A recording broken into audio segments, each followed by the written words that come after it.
திருச்சிற்றம்பலம். தென்னாடுடைய சிவனே போற்றி, எந்நாட்டவர்க்கும் இறைவா போற்றி. எப்போதகத்தும் நினைவார்க்கு இடரில்லை, கைப்போதகத்தின் கழல் நின்று மலர்தூவி இன்று முதுகுன்றை நன்றும் எத்துவிற்கு என்றும் என்பமே. இருவினை தாம் இவை மும்மலம் ஈங்கிவை இது சிவம் கருவுறும் ஆறுயிர் உண்மை இது என்று காட்டவல்ல ஒருவரன் நீ என்று வேறறியேன் இக்குவலயத்தில் திருவெண்ணை மெய்கண்ட தேவே பஞ்சாக்கர தேசிகனே. எல்லாம் வல்ல சிவபரம்பொருளின் திருவருளையும் திருக்கைலாய பரம்பரை திருவாவடுதுறை ஆதீனம் 24ஆம் வட்டம் குருமகா சன்னிதானம் அவர்களின் குருவருளையும் முதற்கண் மனமொழி மெய்களால் வணங்குகின்றேன். நன்னூல் இலக்கணம் யாவரும் உணர இணைய வழியில் கற்பிக்கப்பட வேண்டும் என்னும் குருமகா சன்னிதானங்களின் அருளாணையை செயற்படுத்தும் தம்பிரான் சுவாமிகளின் திருவடிகளுக்கு என் பணிவான வணக்கத்தை உரித்தாக்குகின்றேன். சைவ சித்தாந்த இயக்குனர் ஐயா அவர்களுக்கும், ஆதீன புலவர் ஐயா அவர்களுக்கும், சைவ சித்தாந்த பேராசிரியர்களுக்கும், அடியனுக்கு தமிழ் கற்பித்த சான்றோர் பெருமக்களுக்கும், சிவனேய செல்வர்களுக்கும், தமிழ் ஆர்வலர்களுக்கும் என் பணிவான வணக்கத்தை தெரிவித்துக் கொள்கின்றேன். இன்றைய நன்னூல் வகுப்பு 6 பாயிரையியல் 4ஆம் பகுதி. இதுவரையில் நூலின் இயல்பு குறித்தும் நல்லாசிரியர் இலக்கணம் குறித்தும் நாம் பார்த்து வந்திருக்கிறோம். அடுத்த நிலையிலே ஆசிரியர் அல்லாதவர் என்னும் தலைப்பில் நூற்பா அமைகின்றது. அதாவது ஆசிரியருக்கு ஆகாத குணங்கள் இன்னின்னவை என்று இந்த நூற்பா முன்வைக்கின்ற செய்திகள் இதில் இடம்பெறுகின்றன. மொழிகுணம் இன்மையும் இழிகுண இயல்பும் அழுக்காறு அவா வஞ்சம் அச்சம் ஆடலும் கழற்குடம் மடற்பனை பருத்தி குண்டிகை முடத்தெங்கு ஒப்பு என முரண்கொள் சிந்தையும் உடையோர் இலர் ஆசிரியராகுதலே என்பது நூற்பா. மொழி குணம் இன்மை, கற்பிக்கக்கூடிய குணம் இல்லாமை. ஒருவர் நிறைய படித்திருக்கலாம், ஆனால் அதை எடுத்துரைக்கக்கூடிய திறமை இருக்க வேண்டும். அவர்தான் ஆசிரியராக முடியும். அவருக்கு மொழியும் குணம் இல்லை. மொழி குணம் வினைத்தொகை, மொழிந்த மொழிகின்ற மொழியும் குணம் அவரிடத்திலே இல்லை. இன்னொரு பொருளும் சொல்லுவார்கள், இதுகாரும் நல்லாசிரியருக்கு என்னென்ன விதிமுறைகள் எல்லாம் சொல்லப்பட்டனவோ அந்த குணங்கள் எதுவும் இல்லாதவர், மொழியப்பட்ட குணங்கள் எதுவும் இல்லாதவர் என்றும் பொருள் சொல்வது உண்டு. இழிகுண இயல்பும், இழிகுணம்னா இன்னதுன்னு சொல்ல முடியுமா? எதெல்லாம் இழிந்த குணமோ அதெல்லாம் ஆசிரியர் இடத்துல இருக்கப்படாது. அப்படி இருந்தால் அவர் ஆசிரியர் ஆகாதவர். ஆகையினால இழிந்த குணங்கள் இன்னது என்று அவர் பட்டியலிடவில்லை. இருந்தாலும் இழிகுணம் என்று எவையெல்லாம் சான்றோரால் கருதப்படுகின்றனவோ அவையெல்லாம் இவரிடத்தில் இருக்கப்படாது. அழுக்காறு, அதிலே குறிப்பிட்டு சொல்ல வேண்டும் என்று சொன்னால் அழுக்காறு. அழுக்காறு என்றால் பொறாமை. பிறர் ஆக்கம் கண்டு மனம் பொறாமை என்று விளக்கம் தருவார் பரிமேலழகர். இங்கே எப்படி சொல்லலாம் என்றால், பிறருக்கு வரும் கல்வியை குறித்து கொள்ளும் பொறாமை. இங்கே கல்வி செல்வம் குறித்த ஒரு அழுக்காறு.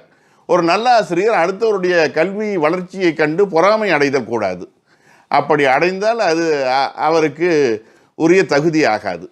அவா, முன் சொன்னது கல்வி செல்வம், இங்கே சொல்வது பொருட்செல்வம். பேராசை, இன்னும் வேண்டும் இன்னும் வேண்டும் என்கிற எண்ணம் யாரிடத்தில் இருக்கிறதோ அவரை விட்டு கல்வி செல்வம் அகன்று விடும்.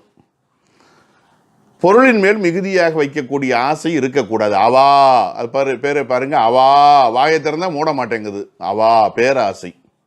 அப்புறம் வஞ்சம். வஞ்சம் என்றால் மெய்ப்பொருளை மறைத்து பொய்ப்பொருளை காட்டி வஞ்சிப்பது. வஞ்சித்தல், ஏமாற்றுதல். அதாவது ஒரு கருத்து தனக்கு தெரிந்திருக்குமானால் அதை சொல்ல வேண்டும். அதை மறைத்து வேறொரு கருத்தை சொல்லுவது என்பது ஒரு வணிகர் பொருளை பதுக்கி கொண்டு இல்லை என்று சொல்வதற்கு சமமானது. ஆகையினாலே அப்படிப்பட்ட வஞ்ச குணம் ஆசிரியருக்கு இருக்கக்கூடாது. அச்சமாடலும். அச்சமாடல் என்றால் கேட்போருக்கு அச்சம் உண்டாக பேசுதல். ஏதோ கொஞ்சம் செய்தியை தெரிந்து வைத்துக் கொண்டிருப்பார்கள், ஆனால் எதுவும் தெரியாதவர்களை கண்டு எனக்கு இது தெரியும் அது தெரியும் என்று விரிவாக பேசுவார்கள். அவர்கள் அஞ்சி அலரும்படியாக செய்வார்கள். ஆக பிறரை அச்சமூட்டக்கூடிய ஒரு போக்கு ஆசிரியர் இடத்துல இருக்கக்கூடாது. இன்னும் சிலர் அவையை கண்டு அஞ்சுதல் என்றும் இதற்கு விளக்கம் அளிக்கிறார்கள். அவைக்கு அஞ்சுதல்னு ஏற்புடையன கொள்கை. அப்புறம் 4 சான்றுகள், உவமைகள் இவருக்கு சொல்லப்படுகின்றன ஆசிரியர் ஆகாதவருக்கு. கழற்குடம், கழற்குடம் என்றால் கழற்சிக்காய்.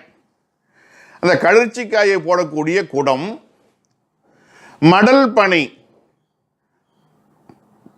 அந்த குருத்துக்கள் எல்லாம் அடங்கி இருக்கக்கூடிய மடல்களை கொண்டதாகிய பனைமரம், பருத்தி குண்டிகை, பருத்தியை அடைத்து வைக்கக்கூடிய உண்டிகள் போன்றது ஒரு அமைப்பு, முடத்தெங்கு, வளைந்திருக்கக்கூடிய தென்னை மரம்.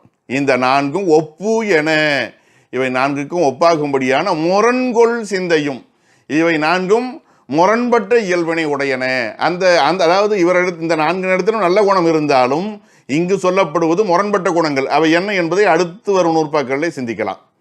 முரண்கொள் சிந்தையும், மாறுபட்ட சிந்தனை உடையவர்கள். எங்கே? மொழிகுணம் இன்மையும் இழிகுண இயல்பும் அழுக்காறு அவா வஞ்சம் அச்சம் ஆடலும் இந்த 4 போன்ற முரண்கொள் சிந்தையும் உடையோர், இவற்றையெல்லாம் உடையவர்கள் ஆசிரியர் ஆகுதல் இடர். இவர்கள் நல்ல ஆசிரியர் ஆகும் தகுதி பெற்றவர்கள் இல்லை. ஆசிரியர் என்கிற தகுதியே கிடையாது, அப்புறம் எங்க நல்ல ஆசிரியர்? அதில் ஒரு அந்த சொல்லாட்சி பாருங்க, உடையோர் இளர். அதில் ஒரு முரண்தொடை அமையும்படியாக அமைத்திருக்கிறார் ஆசிரியர். ரொம்ப அழகான ஒரு சொல்லாட்சி. இவற்றுக்குரிய விளக்கத்தை நாம் இனி அடுத்து வரக்கூடியதில் படிப்படியாக பார்க்கலாம். இதில் கழற்குடம் சம்பந்தமாக அடுத்து சிந்திக்கலாம். கழற்குடத்தின் இயல்பு. முதல்ல கழற்குடம் என்பது சிறுவர்கள் காசு சேர்க்கும் உண்டியல் போலும் ஒரு சிறு குடம். அதன் வாய் வழி கழற்சிக்காயை இட்டு வைப்பார்கள். அதாவது பல்லாங்குழி, ஆடுபுலியாட்டம், தாயம் என்றெல்லாம் விளையாடுவார்கள். இந்த புளியங்கொட்டை போன்ற உருப்படிகளை பயன்படுத்துவதைப் போல கழற்சிக்காய்களை வைத்து பயன்படுத்தக்கூடிய தன்மைகள் சில இடங்களில் உண்டு. பயன்பாட்டு சூழலில் அதனை நாம் தலைகீழாக சாய்க்கிற பொழுது முதலில் இட்டது கடைசியிலும், கடைசியில் இட்டது முதலிலுமாக முன்பின்னாக மாறி மாறி வரும். அதுவே வேகமாக கொட்டினா எல்லாம் ஒரு சேர கொட்டிக்கும். ஆக இந்த முறை மாறி நடத்துதல் என்பது ஆசிரியருக்கு இருக்கக்கூடாது என்பதற்காக இது சான்றாக சொல்லப்படுகிறது, ஓமையாக்கப்படுகிறது. முன்னால் இட்டது பின்னாலும், பின்னால் இட்டது முன்னாலும் மாறி மாறி தரக்கூடியது கழற்குடம். அதுபோல் ஆசிரியர் வரிசையாக நடத்தணும். கூட்டல், கழித்தல், பெருக்கல், வகுத்தல் என்று கற்பிக்க வேண்டிய ஆசிரியர் வகுத்தல், பெருக்கல், கழித்தல், கூட்டல் என்று தலைகீழாக கற்பிப்பார் என்று சொன்னால் அது தொடக்க கால மாணவருக்கு எங்கனம் போய் சேரும்? அவர்கள் குழப்பத்தை தான் அடைவார்கள். அப்படி மாற்றி மாற்றி கற்பிப்பது, முறையற்ற நிலையிலே கற்பிப்பது, முறை மாறி கற்பிப்பது. இன்னொன்று விரைவாக கற்பிப்பது. அது தலைகீழ் அப்படி கொட்டினா அத்தனையும் கொட்டிக்கிற மாதிரி விரைவாக கற்பித்தல். சில ஆசிரியர்கள் வலது கையால் எழுதிக்கிட்டே போவாங்க, வழக்கை எழுத இடக்கை அழித்து கொண்டே வரும். இது எதற்காக? தமக்கு தெரியும் என்பதற்காக மனப்பாட சக்தி கொண்டு பல பாடங்களை ஒப்பித்து கொண்டே இருப்பார்கள். எழுதியாச்சா முடிஞ்சது பாடம் என்று சொல்லுவார்கள். அதெல்லாம் மாணவர்களுக்கு சிரமத்தை உண்டு பண்ணும். இந்த மாதிரியான இயல்புகள் அடிப்படையில் கழற்குடம் இங்கே ஓமையாக்கப்பட்டிருக்கிறது. பெய்த முறையன்றி பிறழ உடன் தரும் செய்தி கழற்பெய் குடத்தின் சீரே. பெய்த முறை, அதன் உள்ளே செலுத்திய முறை, அந்த கழற்காய்களை அந்த குடத்துக்குள்ளே செலுத்திய முறை அன்றி, அது இல்லாமல் பிறழ, அந்த வரிசை முறை மாறி பிறழ, முன்னது பின்னதாகவும் பின்னது முன்னதாகவும் மாறி தரக்கூடியது, அது ஒரு செய்தி. இன்னொரு செய்தி உடன் தரும், உடனே தருவது, மிக விரைவாக தருவது. அந்த செய்தினா செய்கைன்னு அர்த்தம். இதை உடையது கழற்பெய் குடத்தின் சீரை. கழற்காய்களை போட்டு வைக்கக்கூடிய குடத்தின் இயல்பாகும். சீர் என்பது இந்த இடத்துல தன்மை, இயல்பு என்பதாகிய பொருளை தருவதாக அமைகின்றது. ஆகையினாலே என்ன, ஆசிரியர் எப்படி இருக்கணும் பின்னால் சொல்ல போறார். கொள்வோன் கொள்வகையறிந்து தர வேண்டும். விரையான் என்று சொல்வார். விரைந்து சொல்லக்கூடாது, மெதுவாக தான் நடத்தணும் பாடத்தை. மாணவர்களுக்கு புரிந்து கொள்ளும் வகையிலே உரிய வேகத்தில் நடத்தணும், அவ்வளவுதான். ஆக கற்பித்தலிலே முறை பிறழுதல் கூடாது, விரைவு கூடாது என்று இதை ஆசிரியருக்கு உரிய நல்ல இயல்பாக நாம் அமைத்துக் கொள்வோம். இது ஆசிரியர் ஆகாதவருக்கு இலக்கணம் என்று சொல்லப்பட்டாலும் நல்ல ஆசிரியரிடத்தில் இந்த இயல்பு இருக்காது. முன்பின்னாக மாற்றி நடத்துவதும் மிக விரைவாக நடத்துவதும் ஆகிய தன்மை நல்ல ஆசிரியருக்கு கூடாது என்று நாம் புரிந்து கொள்வோம். அடுத்ததாக கடற்குடத்துக்கு அடுத்தது மடல் பனை. பனை என்பது பனைமரத்தை குறிக்கிறது. பனைமரத்தின் மீது ஏறி பனை ஓலை அல்லது நுங்கின் பொருட்டு பனங்கொலை அல்லது பனம்பழம் இவற்றையெல்லாம் பறிப்பதற்கு முற்படுபவர்கள் மிகுந்த சிரமப்படுவார்கள். ஏன்னா அந்த பனைமரத்தினுடைய உடல் பகுதி பல மடல்களை கொண்டதாக இருக்கும். ஏறுவோருடைய உடம்பையெல்லாம் கிழிச்சிடும். அதுக்குன்னு ஒரு தனி பயிற்சி இருக்கணும். காலிலையும் இடுப்புலையும் அதுக்கு உரிய கருவிகளை அமைத்து கொண்டு பனை ஏறிகள் என்றே சொல்வார்கள். அவர்கள் அந்த பயிற்சியின் மூலமாக மேலே ஏறி பறிப்பார்கள். அது அல்லாமல் ஆர்வம் காரணமாக சில பேர் மரம் ஏற முற்பட்டார்கள் என்று சொன்னால் அந்த பனைமரம் எப்படி அங்கங்கே செதில் செதிலாக இருக்கிறதோ அப்படி இவர் உடம்பெல்லாம் செதில் செதிலாக புண்ணாகிவிடும். அப்படி பனைமரம் தானே ஒரு பொருளை கொடுத்தால் தான் உண்டு. நாம அதனிடத்தில் ஏறி பறிக்க முற்பட்டால் நம் உடம்பெல்லாம் காயமாகிற தன்மையைப் போல சிலர் தாமாக கற்பித்தால் தான் உண்டு. யாராவது வந்து கேட்டால் எனக்கு இது புரியவில்லை, இதற்கு விளக்கம் தாருங்கள் என்று சொன்னால் அவர்கள் கற்பிக்க மாட்டார்கள். அப்படிப்பட்ட இயல்பு கொண்டவர்கள் மடற்பனை போன்றவர்கள். அவர்கள் ஆசிரியராக மாட்டார்கள். அதுதான் இந்த நூற்பா சொல்லுகிறது. தானே தர கொளின் அன்றி, யார் பனைமரம் தானே தர கொளின் அன்றி, கொள்வதல்லாமல் அதுவாக கொடுத்தாதான் அவன் பனை ஓலையையோ பனங்காயையோ பனம் பழத்தையோ இன்ன பிறவற்றையோ பெற முடியும். அன்றி அதை தவிர தன்பால் அந்த பனை மரத்தின் மீது மேவி நாம் போய் சென்று பொருந்தி ஏறி கொலை அதை பெற்றுக்கொள்வதற்கு பறித்து கொள்வதற்கு கொடா இடத்தது. விடாத சூழ்நிலையை கொடுக்காத சூழ்நிலையை இயல்பினை கொண்டது மடற்பனை, மடலை உடைய பனை. ஆகையினால தாமே தமிழத்து நூற்பொருளை ஆசிரியர் சொன்னாலொழிய மற்றொருவர் நெருங்கி வந்து வினவி அறிந்து கொள்ள சிலர் விடவே மாட்டார்கள். அப்படிப்பட்டவர்கள் ஆசிரியர் ஆக மாட்டார்கள். இதில் இந்த சொல்லாட்சியை பாருங்கள். தானே தரக்கொளின் கொள்வது என்று நீங்கள் ஒரு சொல் வந்திருக்கணும். அது வரலன்னு சொன்னால் அதுக்கு பேர் நாமளாக வரவழைச்சிக்கணும். அது சொல்லெச்சம் என்று சொல்லுவார்கள். தானே தரக்கொளின் கொள்வது அன்றி தன்பால் மேவி, மேவின்னா பொருந்தி, கொள்ள என்பது கொலைன்னு வந்திருக்கு. இதெல்லாம் இடைக்குறைன்னு சொல்கிறது உண்டு. கொடாத இடத்தது, ஈறுகெட்ட எதிர்மறை பெயரெச்சம். கொடாத இடத்தது, இடம்னா இயல்பினை உடையதுன்னு நம்ம அர்த்தம் வச்சுக்கலாம். இடத்தது மடற்பனை. இந்த கொடா இடத்தது என்பதற்கு 3 விதமாக பொருள் சொல்லுகிறார்கள். ஒன்று, கொடுக்காத இயல்புடையது, வழக்கமாக நம்ம இப்போ சொன்ன மாதிரி கொடாத இயல்புடையது. இரண்டாவது, இடம் கொடாதது. கொடா இடத்ததை மாற்றி படிக்கணுமா? இடம் கொடாதது என்று விகுதி பிரித்து கூட்டுதல் வேண்டும். இதை தூக்கி அதில் போட்டு அதை தூக்கி அதில் மாற்றி கொடா இடத்தது என்பதை இடம் கொடாதது, இது ரெண்டாவது. மூன்றாவது, கொடுக்க முடியாத இடச்சூழ்நிலையை உடையது. அதாவது இடுகாட்டுள் ஏற்றை பனைன்னு வரும் நாலடியாரில், அந்த செய்தியை உள்வாங்கிக்கிட்ட மாதிரி சொல்கிறாரு. இந்த மரமானது, இந்த மடல் பனையானது இடுகாட்டுக்கு நடுவில் இருப்பது, சுற்றி முள்மரங்கள் இருக்க நடுவில் இருப்பது, இப்படிப்பட்ட சூழ்நிலை யார் போய் பறிக்க முடியும்? அப்படிப்பட்ட இடத்தை உடையது என்று கூடுதலாக விளக்கம் தருகிறார்கள். நாம் இயல்பாக முதல்ல சொன்ன விளக்கம் பொருத்தமானது. இவையெல்லாம் கூடுதல் விளக்கங்கள், மாற்றி மாற்றி சொன்னாலும் கூட அதே மையப்பொருளை கொண்டனதான். அது மாதிரி சில ஆசிரியர்கள் அந்த உரிய இடத்துல இல்லாமல், பாடம் நடத்த வேண்டிய இடத்துல இல்லாமல் எங்கேயாவது சுற்றிக்கிட்டு இருக்கிறது. அந்த காலத்தில் என்ன பண்ணுவாங்க? ஆசிரியர் தம் இருக்கையில் இல்லாமல் மாணாக்கர் சார்வதற்கு கூடாத அந்த புறம் முதலான இடத்திலே இருந்து கொண்டிருப்பார்கள் என்று அதற்கேற்ப உரை சொல்கிறார்கள். இப்போ இங்கே எப்படி கொண்டு கூட்டினார்களோ அதற்கேற்ற மாதிரி வேறு அதற்கேற்ற பொருண்மையிலே வேறு விதமாக பொருள் உரைக்கப்படுகின்றது கொடா இடம் அப்படிங்கிறதுக்கு. ஆக இதை இன்னொரு விதமாகவும் எழுவாய் பயனடை அமைக்கலாம். மடற்பனை கொடா இடத்தது. மடற்பனை என்பது எழுவாய், கொடா இடத்தது பயனடை என்று சொன்னாலும் பொருந்தும். அல்லது இது ஒரு விடுகதை மாதிரி இருக்கு பாருங்களேன். தானே தர கொளினன்றி தன்பால் மேவி கொலா இடத்தது எது? அதுக்கு விடை மடற்பனை. இது ஒரு விடுகதை நடையில் இருக்கு பாருங்க. இதெல்லாம் இது இலக்கணமா இலக்கியமா? தொல்காப்பியத்திலையும் இப்படி பார்க்கலாம். அதனால தான் இந்த நூல்கள் நிலைத்திருக்கின்றன. இவற்றோடு போட்டியிட்ட நூல்கள், முன்னும் பின்னும் வந்த நூல்கள் எல்லாம் எங்கே போயின என்று தெரியவில்லை.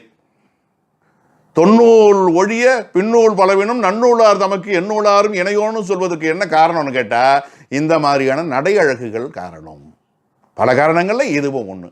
ஆக இது மடற்பனை. அப்போ ஆசிரியர் அணுகுவதற்கு அரியவராக இருக்கலாகாது. ஒரு நல்ல ஆசிரியர் அப்படி இருக்க மாட்டார். அணுகுவதற்கு எளியவராக இருக்க வேண்டும். ஒரு அரசனை கூட சொல்லும்போது என்ன சொல்லுவாங்க, காட்சிக்கு எளியன் கடுஞ்சொல்லன் அல்லனேல் மீக்கூறும் மன்னன் நிலம் என்று திருவள்ளுவர் சொல்லுவதை போல காட்சிக்கு எளியவராக, அணுகுவதற்கு எளியவராக இருக்கணும். விரும்பி பிறருக்கு கொடுக்க வேண்டும். காக்காய் உட்கார பணம்பழம் விழுந்தது என்பதாக இருக்கக்கூடாது. அவராக உதவக்கூடிய மனம் படைத்தவராக இருக்க வேண்டும். இது மடல் பனையினுடைய இயல்பு. அடுத்தது பருத்தி குண்டிகை, பஞ்சு கொடுக்கை. பஞ்சு பஞ்சினை தூய்மை செய்து, பருத்தி பஞ்சு அல்லது இலவம் பஞ்சு இவற்றையெல்லாம் தூய்மை செய்து அதை பாதுகாப்பதற்காக உண்டியல் மாதிரி ஒரு சின்ன குடத்தில் உள்ளே போட்டு வைப்பாங்க, அடைத்து வைப்பார்கள். வேணுங்கிற போது அதை கொஞ்சம் கொஞ்சம் எடுத்துக்கலாம். வெளியில் வச்சுருந்தா அது அழுக்காயிடும், தூசு தும்புகள்லாம் பட்டுடும். அதை முக்கியமான பகுதிகளுக்கு இப்போ கூட நம்ம இதை காட்டன் என்று சொல்லி கடையில் வாங்குகிறோம், மருந்தகங்களே வாங்குகிறோம். அதை எடுத்து புண் முதலான இடங்களில் பயன்படுத்துவது, இன்ன பிற காரண காரியங்களுக்கு பயன்படுத்துறது, அல்லது திரி தயாரிப்பது நல்லதே நினைப்போமே, இப்படியெல்லாம் நிறைய செயல்களுக்கு பயன்படுத்துகிறோம். அப்போ அந்த பஞ்சு அதுக்குள்ளே போடணும்னு சொன்னால் சிறிய வாய்ப்புறம் கொண்டதில் கொஞ்சம் கொஞ்சமாக அதுக்குள்ளே துருக்க வேண்டியிருக்கும், உள்ளே அனுப்ப வேண்டியிருக்கும். எடுக்கும்பொழுதும் அதே மாதிரி தான் அதற்கு உரிய ஒரு குச்சி முதலானவற்றை வச்சு கொஞ்சம் கொஞ்சமாக எடுக்க வேண்டியிருக்கும். இப்படி இந்த சிலருக்கு அவங்க படிக்கிற காலத்தில் அவங்க ஆசிரியர் படாத பாடுபட்டு அவருக்கு பாடம் நடத்தியிருப்பார். இப்போ மாணவர்கள் அவரிடத்திலிருந்து ஒரு செய்தியை பெற வேண்டும் என்று சொன்னாலும் படாத பாடுபட்டு அவரிடத்திலிருந்து செய்தியை ஐயா சொல்லுங்கய்யா நாளைக்கு சொல்கிறேன், அப்புறம் சொல்கிறேன் கொஞ்சம் கொஞ்சமாக சொல்லுவார். எந்த செய்தியும் முழுமையாகவோ வரிசையாகவோ அவர் தெரிவிக்க மாட்டார், கொஞ்சம் கொஞ்சமாக தான் தெரிவிப்பார். இப்படிப்பட்ட ஆசிரியர்களும் உண்டு. அரிதின் பெய்ய கொண்டு, பெய்தல்னா உள்ளே அடைத்தல். அந்த பஞ்சு கொஞ்சம் கொஞ்சமாக வலிதாக உள்ளே அடைக்கப்பட்டது, சிறிதாக அரிய முயற்சி செய்து அடைக்கப்பட்டது. அவர் நொந்து போய் உள்ளே அடைக்கிறவர் கொஞ்சம் கொஞ்சமாக அடைச்சார். அப்பொருள் அந்த பஞ்சினை தான் பிறர்க்கு, இப்போது அது யார் எடுக்க விரும்புகிறாங்களோ அவங்களுக்கு எளிது ஈவில்லது, எளிதின் கொடுக்காதது. அப்போ அரிதின் கொடுப்பது செய்தி அதுதான், எளிது ஈவில்லது. இப்போ அரிது ஈயக்கூடியது, ஈவு இல்லது. ஈவுன்னா ஈதல்னு அர்த்தம், அது ஒரு தொழில் பெயர். ஈகை ஈதல் இப்படிலாம் வருது இல்லைங்களா, அந்த ஈ என்பது தான் அதோட பகுதி. ஈவு இல்லது, ஈதல் இல்லாதது பருத்தி குண்டிகை, அந்த பஞ்சு வைக்கப்பட்ட குடுக்கை. அந்த மாதிரி ஆசிரியர் அல்லாத இயல்பு படைத்த சில பேர் என்ன பண்ணுறாங்க, அவங்க படிக்கிற காலத்தில் அவங்க ஆசிரியர் படாத பாடுபட்டு நடத்துறத கொஞ்சம் கொஞ்சமாக புரிஞ்சுக்கிட்டு இருப்பார். இப்போ நடத்தும் பொழுது மாணவன் நிறைய தெரிஞ்சுக்கணும்னு ஆசைப்படுவான். ஐயா இன்னும் நிறைய செய்தி சொல்லுங்கய்யா, நான் தெரிஞ்சுக்க ஆசைப்படுறேன். அதெல்லாம் முடியாது, நான் கொஞ்சம் கொஞ்சமாக தான் தருவேன் என்று கொஞ்சம் கொஞ்சமாக அவர் விளக்கம் சொல்லிக்கிட்டு இருப்பார். அந்த பெய்ய என்பதனுடைய இடைக்குறை. ஆக இப்போ பாருங்க, அந்த கழற்பை கூடம் விரைந்து தருவதாக இருக்கிறது, பருத்தி குண்டிகையோ மிக மெதுவாக தருவதாக இருக்கிறது. இது ரெண்டுமே ஆசிரியர் அல்லாதற்குரிய குணம்னு சொன்னால், அப்போ ஒரு நல்ல ஆசிரியர் மிக விரைவாகவும் நடத்துதல் கூடாது, ஏன்னா மாணவனுக்கு புரியாது, போய் சேராது. மிக மெதுவாகவும் நடத்தக்கூடாது. அவன் ஐயோ நீங்கள் எப்போ நடத்துறதுன்னு அது வரல, என்னால் முடியலையே, சோர்ந்து போகிறதே என்று அவன் வருந்தும்படியாக இருக்கக்கூடாது. அதனால் இரண்டும் ஏற்புடையனால அவனுக்கு புரியும் வண்ணம் உரிய வேகத்தில் நடத்த வேண்டும். ஆக மிக மெதுவாக கற்பிப்பதும் ஆசிரியருக்கு உரிய இலக்கணம் இல்லை என்பது இதன் வாயிலாக புலனாகின்றது. 3 சான்றுகளை பார்த்தோம். அடுத்த நிலையில் முடத்தெங்கு, 4வதாக இருக்கக்கூடியது முடத்தெங்கு. தெங்கு என்பது தென்னை மரம். முடம் என்ற சொல்லுக்கு வளைவுன்னு அர்த்தம். தென்னை மரம் பெரும்பாலும் வளைந்து இருப்பது இயல்பு, அது பிரச்சனை இல்லை. ஆனால் அந்த தென்னை மரம் நம்ம வீட்டு எல்லையில் வளர்க்கப்பட்டு நம்ம வீட்டு மதில் சுவரை கடந்து பக்கத்து வீட்டு பகுதி வரையில் நீட்டிக்கொண்டிருப்பதாக வைத்துக்கொள்வோம். நாம் நீர் ஊற்றுவோம், உரமிடுவோம், காப்பாற்றுவோம். ஆனால் அது பலன் அளிப்பது பக்கத்து வீட்டுக்காரருக்காக இருக்கும். அவர் என்ன சொல்வார், என்னுடைய பகுதியில் விழுந்தது எனக்குத்தான் சொந்தம். ஏதோ சிறு கருத்து வேறுபாடு இருக்கிறது என்று சொன்னால், உன் வீட்டு மரம் ஏன் என் வீட்டு வாசல் வரையில் வருகிறது, என் வீட்டு வாசல் வந்தது எனக்கு தான் சொந்தம், நான் அந்த இளநீரை எடுத்துக்கொள்வேன், என் வீட்டு ஓட்டை உடைக்கிறது, என் வீட்டு கூரையை உடைக்கிறது, என் வீட்டு வாசல் விழுகிறது என்று சொல்லி அவர் அதை பயன்படுத்தி கொள்ள முயல்வார். ஆக யார் அதற்கு உதவி செய்தார்களோ அதை அவர்களை விட்டுவிட்டு உதவி செய்யாத ஒருவருக்கு போய் கொடுக்கக்கூடியதாக அமையக்கூடியது இந்த வளைந்த தென்னை மரத்தினுடைய இயல்பு. அதே மாதிரி சில ஆசிரியர்கள் தனக்கு நிறைய பொருளுதவி அல்லது உடல் வருந்தி தொண்டு செய்யக்கூடிய மாணவர்களை விட்டுவிட்டு, வணங்கக்கூடிய மாணவர்களை விட்டுவிட்டு, தொண்டு செய்யாத, பொருளுதவி செய்யாத, வணங்காத மாணவர்களுக்கு ஓடி போய் உதவுவார்கள். இது எந்த விதத்தில் நியாயம்? அதுதான் முடத்தெங்கனுடைய இயல்பு. பல்வகை உதவி, இந்த உடன் இருக்கக்கூடிய மாணவன் இருக்கிறானே, அவன் பல்வகை உதவி, ஆசிரியருக்கு எது வேணுமோ கூட இருந்து செய்துக்கிட்டே இருப்பான். ஆசிரியர் ஏவா மக்கள் மூவா மருந்துன்னு அவர் கேட்பதற்கு முன்னால் அதை கொண்டு வந்து கொடுப்பான். இன்னும் குருகுல கல்வியெல்லாம் சொல்ல வேண்டியதே இல்லை. ஆசிரியர் எதை எதிர்பார்க்கிறாரோ அதெல்லாம் முன்கூட்டி கொண்டு வந்து கொடுக்குற வழக்கம் உண்டு. சில பொருட்களையும் கொடுத்து உதவுவது உண்டு. பல்வகை உதவி, எல்லா விதத்தினாலும் உதவி செய்து வழிபடு பண்பின், குருவே தெய்வம் என்று சொல்லி வணங்கி நிற்பான். அப்படிப்பட்டவனை விட்டுவிட்டு பண்பின் அல்லோர்க்கு, அந்த பண்பு இல்லாத பிறருக்கு, எவர்களை விட்டுவிட்டு, இங்கே என்ன போடலாம், பண்பினோர் அல்லோர்க்கு, அப்படிப்பட்ட பண்பினோரை விட்டுவிட்டு அல்லோர்க்கு, நம்ம நடைக்காக நான் சொல்கிறேன், அல்லோர்க்கு அந்த இயல்பு எதுவும் இல்லாத தன்மையுடையவர்களுக்கு அளிக்கும். அது முடத்தெங்கே. வளைந்த தென்னை மரம் இருக்கிறது, அது என்ன செய்யும், வேறு ஒருத்தருக்கு அந்த எல்லை கடந்து சென்று உதவுவதை போல சில ஆசிரியர் மற்றவர்களுக்கு உதவி செய்வார்கள். இது முடத்தெங்கனுடைய இயல்பை ஒத்ததாக இருக்கிறது என்று சொல்கிறேன். இதில் இப்படி கொண்டு கூட்டுவது உண்டு. அல்லோர்க்கு அளிக்குமது, இதை சேர்த்து எழுதுறது உண்டு. அளிக்குமது, அளிக்கக்கூடியது எதுன்னு சொன்னால், இது குறிப்பு வினையாளனையும் பெயர் என்று இலக்கண குறிப்பு எழுதப்படுகிறது. நாம் பிரித்து எழுதிக்கிட்டோம். அளிக்குமது முடத்தெங்கே. இல்லைன்னா நம்ம முன்னைய சொன்ன மாதிரி விடுகதை நடையில சொன்னோம்னா, பல்வகை உதவி வழிபடு பண்பின் அல்லோர்க்கு அளிக்குமது எது, அது முடத்தெங்கே என்று நயம்பட சொல்வதற்கும் வாய்ப்பு இருக்கிறது. அதனால ஒரு ஆசிரியர் எப்படி இருக்கணும்னு கேட்டால், உதவி செய்பவர்க்கும் தன்னை வணங்குவோர்க்கும் கற்பித்தலை தலையாய கடமையாக கொண்டிருக்க வேண்டும். அதை நம்ம பின்னால் பார்க்க போகிறோம். ஒரு ஆசிரியர் யாருக்கு பாடம் நடத்தணும் என்று சொல்லும் பொழுது அந்த இடத்துலையும் இது சம்பந்தமாக பேசுவார். அதனால் இந்த 4 பொருட்களுடைய குறிப்பிட்ட இயல்புகள் மட்டும் பேசப்படணும். இவையெல்லாம் கெட்டவை என்று அர்த்தம் கிடையாது. இவற்றோடு தொடர்புடைய சில குணங்கள் இந்த ஆசிரியர் ஆகாதவர்க்கு தொடர்புடையனவாக இருக்கின்றன என்பதை வைத்து இங்கே இவை 4ம் ஓமையாக சொல்லப்பட்டு இருக்கின்றன. ஆக நூலே நுவல்வோன் என்று இந்த பொதுப்பாயிரத்தினுடைய 5 கூறுகள் பார்த்தோம் இல்லைங்களா. நூல் எப்படிப்பட்டது, கற்பிக்கும் ஆசிரியர் எப்படிப்பட்டவர், இந்த 2 செய்தியை பார்த்தோம். இனிமேல் கற்பிக்கும் முறையை பற்றி நாம் சிந்திக்க இருக்கிறோம். நுவலும் திறன்னு சொன்னோம் இல்லைங்களா. அடுத்ததாக பாடம் சொல்லலின் வரலாறு. எப்படி பாடம் சொல்ல வேண்டும் ஒரு ஆசிரியர். பாடம் சொல்லுவதுன்னா வகுப்பறையில் போய் இருக்கிறோம், பாடம் சொல்ல போகிறோம். இன்றைக்கி நாம் எளிமையாக சொல்லிடலாம். இன்றைக்கு அதற்கான ஒரு முறை இருக்கிறது. இதுக்கு பாட வரையறை இருக்கிறது. மாணவர்கள் இன்னென்ன இடத்திலே இன்னென்ன வகுப்பில் அமர்ந்திருப்பார்கள், இந்த வகுப்பு இத்தனை மணித்துறைகள் நடத்தப்பட வேண்டும், என்னென்ன பாட வேலை, என்னென்ன முதல் நாள், 2ஆம் நாள், 3ஆம் நாள், 5ஆம் நாள், 4ஆம் நாள், அந்த காலகட்ட வரிசை முறைகள் இருக்கிறது. அல்லது திங்கள், செவ்வாய், புதன், வியாழன் என்று அந்த பாடத்திட்ட முறைகளெல்லாம் நாம் வகுத்திருக்கிறோம். இதே மாதிரியான சிந்தனை அன்றைக்கு எப்படி இருந்திருக்கும்?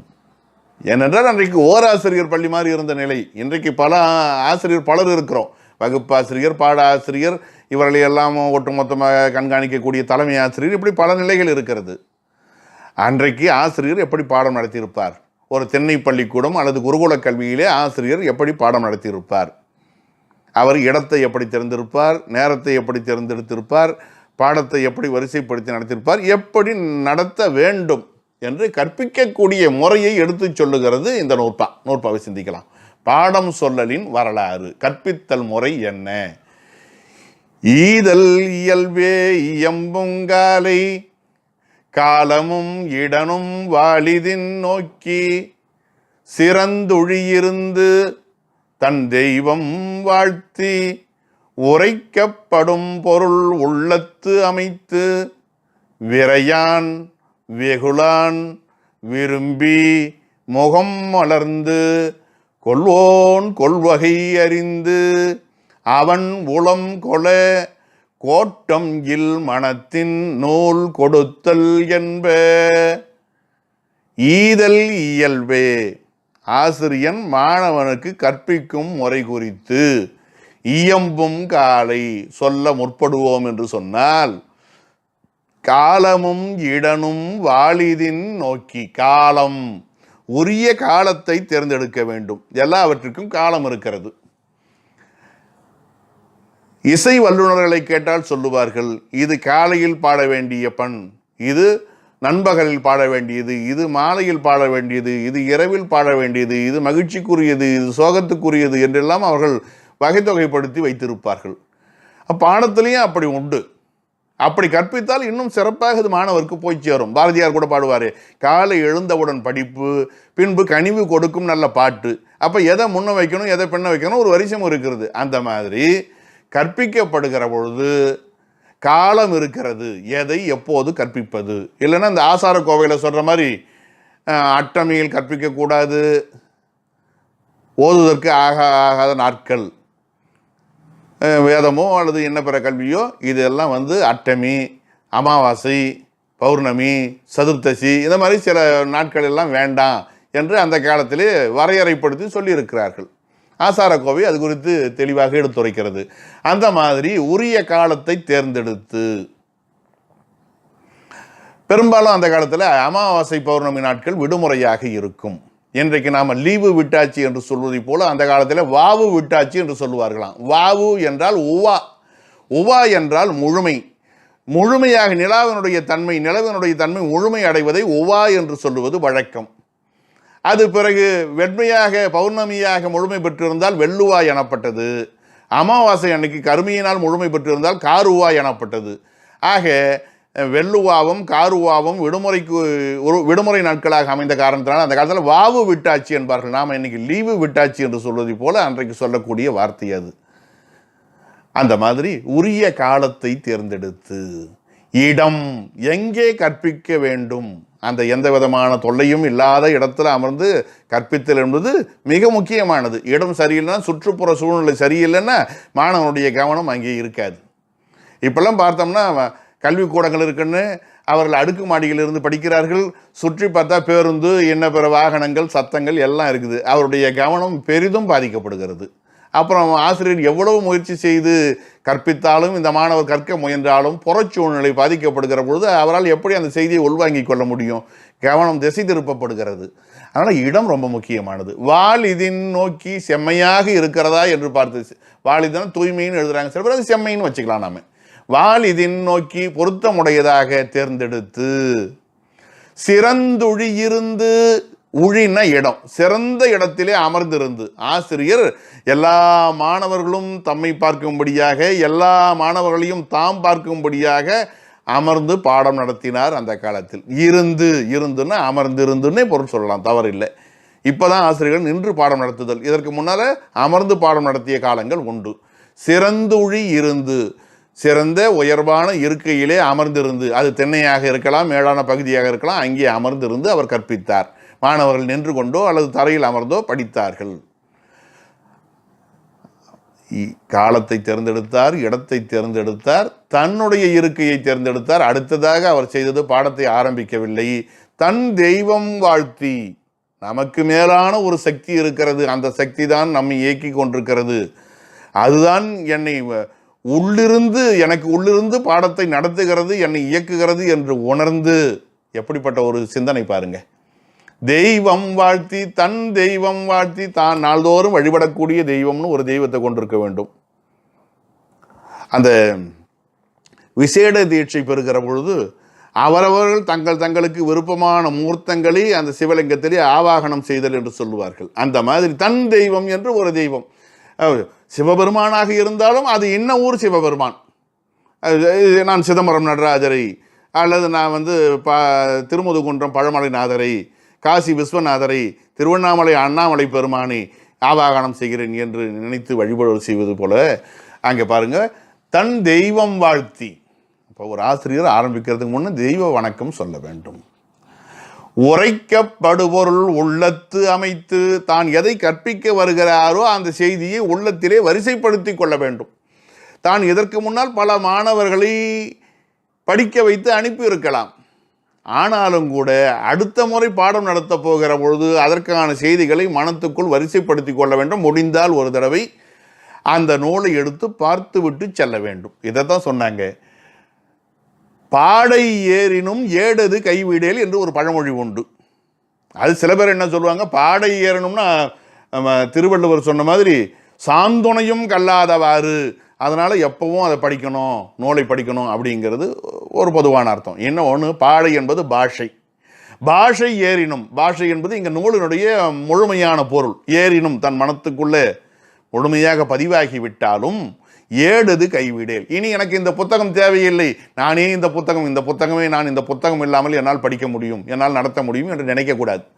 இந்த முறை படிக்கிற பொழுது இதுவரையில் 30 முறை நடத்தியிருந்தாலும், 30 ஆண்டுகளாக இவர் நடத்தியிருந்தாலும், 31வது முறையாக இவர் நடத்த முற்படுகிற பொழுது அதை படித்தார் என்று சொன்னால் புதிய சிந்தனை ஏற்படும். நவில்தோறும் நூல் நயம் என்று சொல்லுவார். அடா, கடந்த ஆண்டு நாம் இதை சொல்லாத விட்டோமே, இதுவரையில் நமக்கு இந்த கருத்து புலப்படவில்லையே என்று ஆசிரியர் வியக்கும்படியாக புதிய சிந்தனை வரும். நிச்சயமாக வரும். அது இறைவனுடைய அருளால் வரும் என்று சொல்லலாம். தமிழனுடைய ஆற்றலும் அப்படிப்பட்டது என்று சொல்லலாம்.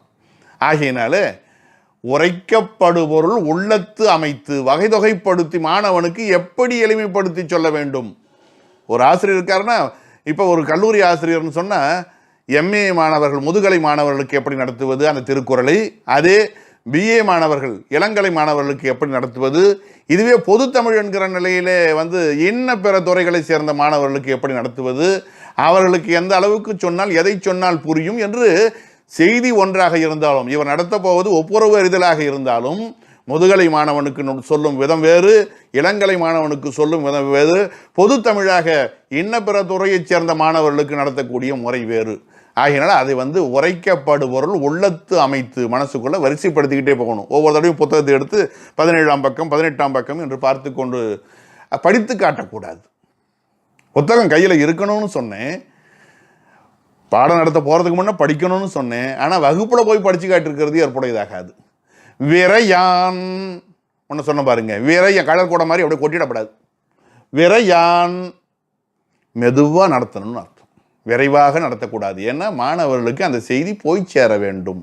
வெகுளான் அப்படியே முகத்தை இறுக்கமாக வச்சுக்கிட்டு கோபமாக நடத்து, ஏதோ ஒரு பையன் மீது கோபம் கொண்டு காலதாமதமாக வந்து விட்டான்னு அவனை திட்டிக்கிட்டே பாடம் நடத்துறது. அந்த முகமெல்லாம் சிடுசிடுப்பாக இருந்தால் அந்த மாணவனுக்கு இன்னும் ஐயா அவனுடைய கோபம் குறையிலேயேன்ற கவனம் இருக்குமே ஒழிய பாடத்தின் மீது கவனம் போகாது. அப்போ வெகுளி இருக்கக்கூடாது, அன்பான நிலையில் நடத்தணும். உடன்பாட்டு நிலையில் பார்ப்போம், மெதுவாக நடத்தணும், அன்பாக நடத்தணும். அது அப்படியே சொல்கிறார். 2 வார்த்தை எதிர்மறையில் போட்டு 2 வார்த்தை உடன்பாட்டில் போடுறாரு பாருங்க. விரும்பி அதை நடத்துகிற பொழுது ரொம்ப விருப்பத்தோடு நடத்தணும். முகம் மலர்ந்து, அங்கே அகம் மகிழ்ந்துன்னு அர்த்தம். விரும்பின்னா அகம் மகிழ்ந்து, முகம் மலர்ந்து.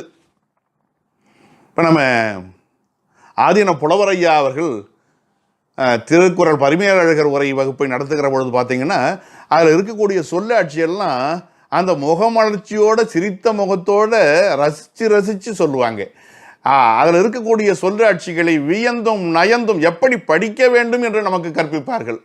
ஒரு முறை அதை கேட்ட உட்பாடு இன்னும் ஒரு முறை இதை போட்டு கேட்கலாமா ஐயா, அதாவது பொருள் ஒரு தடவையிலே புரிஞ்சிடுது, இருந்தாலும் இவங்க நடத்தக்கூடிய நடை நமக்கு பிடித்திருக்கிறது, இன்னும் ஒரு முறை இதை மறுபடியும் கேட்க வேண்டும் என்கிற ஒரு ஆர்வத்தை தூண்டும்படியாக இருக்கும் அவங்க பாடம் நடத்துகிற பொழுது. அப்போ மகிழ்ச்சியோடு நடத்தணும், விருப்பத்தோடு நடத்தணும், முக மலர்ச்சியோடு நடத்தணும். கொள்வோன் கொள்வகை அறிந்து, அவங்களுக்கு நிறைய செய்தி தெரியும், தாய்மானவர் பாடல்கள் அது இது எல்லாம் தெரியும். ஆனால் இவர்களுக்கு எதை சொன்னால் எளிதாக புரிந்து கொள்வார்கள் என்று வகை தொகைப்படுத்தி எடுத்துரைப்பார்கள். கொள்வோன் கொள்வகையை அறிந்து, அதுதான் முன்ன சொன்னேன். முதுகலை மாணவனா, இளங்கலை மாணவனா, பொதுத்தமிழ் மாணவனா, கொள்வோன் கொள்வகையை அறிந்து. அவன் கொள்ளும் வகை, கொள்வோன்னா இந்த கருத்துக்களை ஏற்றுக்கொள்ளக்கூடிய மாணவன். திரிகடுகத்தில் கோளாளன் என்று சொல்லுவார் நல்லாதனார். கோளாளன் என்பான் மறவாதான் அப்படின்பார். கொள்வோன் அந்த மாணவன், கொள்வகை அறிந்து, அவன் ஏற்றுக்கொள்ளும் உள்வாங்கிக் கொள்ளும் திறனை அறிந்து. ஏனென்றால் நம்மிடத்தில் அண்டா நிறைய நீர் இருந்தாலும் அவனிடத்தில் இருக்கக்கூடியது குவளை. நாம் தலைகீழாக கொட்டினாலும் குவளை எவ்வளவு பிடிக்க முடியுமோ அவ்வளவுதான் பிடிக்கும்.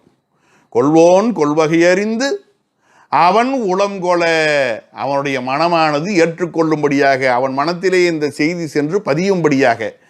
ஒரு ஆசிரியர் தன் மனத்திலே அந்த செய்தியெல்லாம் ஜீரணித்து கொள்ள வேண்டும். உள்வாங்கி கொண்டு ரத்தத்தோடு கலந்த மாதிரி அவர் நடத்தினார்னு சொன்னால் அவர் மனசிலிருந்து செல்லக்கூடிய செய்தி வாய் வழியாக புறப்பட்டு மாணவர் செவியை அடைந்து அவர்கள் மனத்திலே போய் சென்று சேரும். இவருக்கே புரியாமல் இவர் வெறுமனே படித்து காட்டினார் சொன்னார், இவர் வாய் வழியாக சொல்கிற செய்தி மாணவனுடைய காதோடு திரும்பிவிடும், அவன் மனசில் போய் பதியாது. அதனால் முதல்ல நாம் அந்த செய்தியை உள்வாங்கி கொள்ள வேண்டும். அதுதான் சொன்னார், உரைக்கப்படுபவர் உள்ளத்து அமைத்துனார். அப்புறம் அதன் வழியாக அவன் உளம் கொலை, இங்கே பதிவானாதான் அங்கே போய் அது பதிவாகும். அவன் உளம் கொலை, அவன் உள்ளம் கொள்ளும்படியாக மனத்தில் பதியும்படியாக கோட்டமில் மனத்தின் மனக்கோட்டம்னு சொல்கிறாங்க பாருங்க, முன்ன கூட பார்த்தோம். நூல் என்பது மனக்கோட்டம் தீர்க்கும் நூல் மாண்புன்னு சொன்னார். அப்போ மனசில் கோட்டம் என்று சொன்னால் நாம் முன்ன சொன்ன மாதிரி இந்த பொறாமை முதலான குணநலன்கள் அது இருக்கக்கூடாது. கோட்டமில் மனம், ஐயோ இவன் நம்ம விட அதிகம் தெரிந்து கொள்வானோ இந்த மாணவன் அப்படின்னு ஒரு நல்ல ஆசிரியர் நினைக்க மாட்டார். தெரிஞ்சுக்கிட்டுமே தம்மின் தம் மக்கள் அறிவுடைமை மாநிலத்து மண்ணுயிர்க்கெல்லாம் இனிது, இன்னும் இவங்களும் போய் நடத்திட்டோம் ஐயா, நம்மை விட நம் மாணவர்கள் அறிவுடையவராக இருந்தால் நமக்கு தானே பெருமை, இவர்கள் போய் இன்னும் பரப்பட்டும், இன்னும் புதிய புதிய அணுகுமுறைகளில் இவர்கள் சொல்லட்டும் என்று சொல்லி அந்த ஆசிரியர் மனம் மகிழ வேண்டும். ஆகையினால இப்படி அந்த நூற்பொருள்களை படிப்படியாக மாணவர்களுக்கு எடுத்துரைக்கக்கூடிய நிலை சொல்லப்படும். கோட்டம்னா வளைவுன்னு அர்த்தம். இந்த இடத்துல மனக்கலக்கம் பொறாமை முதலான இயல்பு இதெல்லாம் இல்லாமல் அந்த மனத்தோடுன்னு வச்சுக்குவோம். அங்கே உருவ மயக்கம்னு வச்சுக்கலாம். நூல் கொடுத்தல் என்ப ஈதல் இயல்பு நூல் கொடுத்தல், இப்படி நூல் கொடுக்க வேண்டும், நூல் பொருளை கொடுக்க வேண்டும், நூல் பொருளை கற்பிக்க வேண்டும் என்ப என்று கூறுவார்கள். யாரு? முன்னோர்கள், சான்றோர்கள் என்பது இதனுடைய இயல்பு. ஈதல் இயல்பு இதை இப்படி கூட சொல்லலாம். ஈதல் இயல்பு எது என்று கேட்டால் அவர்கள் இயம்புங்காடை பாடம் நடத்துகிற பொழுது இப்படி கொடுத்தல் வேண்டும் என்று கூட கொண்டு கூட்டலாம், ஒன்றும் தவறாகி விடாது. ஆக பாடம் சொல்லுதல் என்பது இப்படிப்பட்ட முறை. அப்போ இதுவரையில் பாடம் நடத்துதல் முடியுது இதோட. அப்போ நூலே நுவல்போன் நுவலும் திறனே 3 செய்திகளை பார்த்துருக்குறோம். நூல் எப்படிப்பட்டதாக இருக்க வேண்டும், நூல்னால் இங்கே இலக்கண நூலை தான் பெரும்பாலும் நம்ம வச்சுக்கிட்டு பார்த்தோம். நூலினுடைய உரை எப்படி இருக்கணும்னு சிந்தித்தோம்.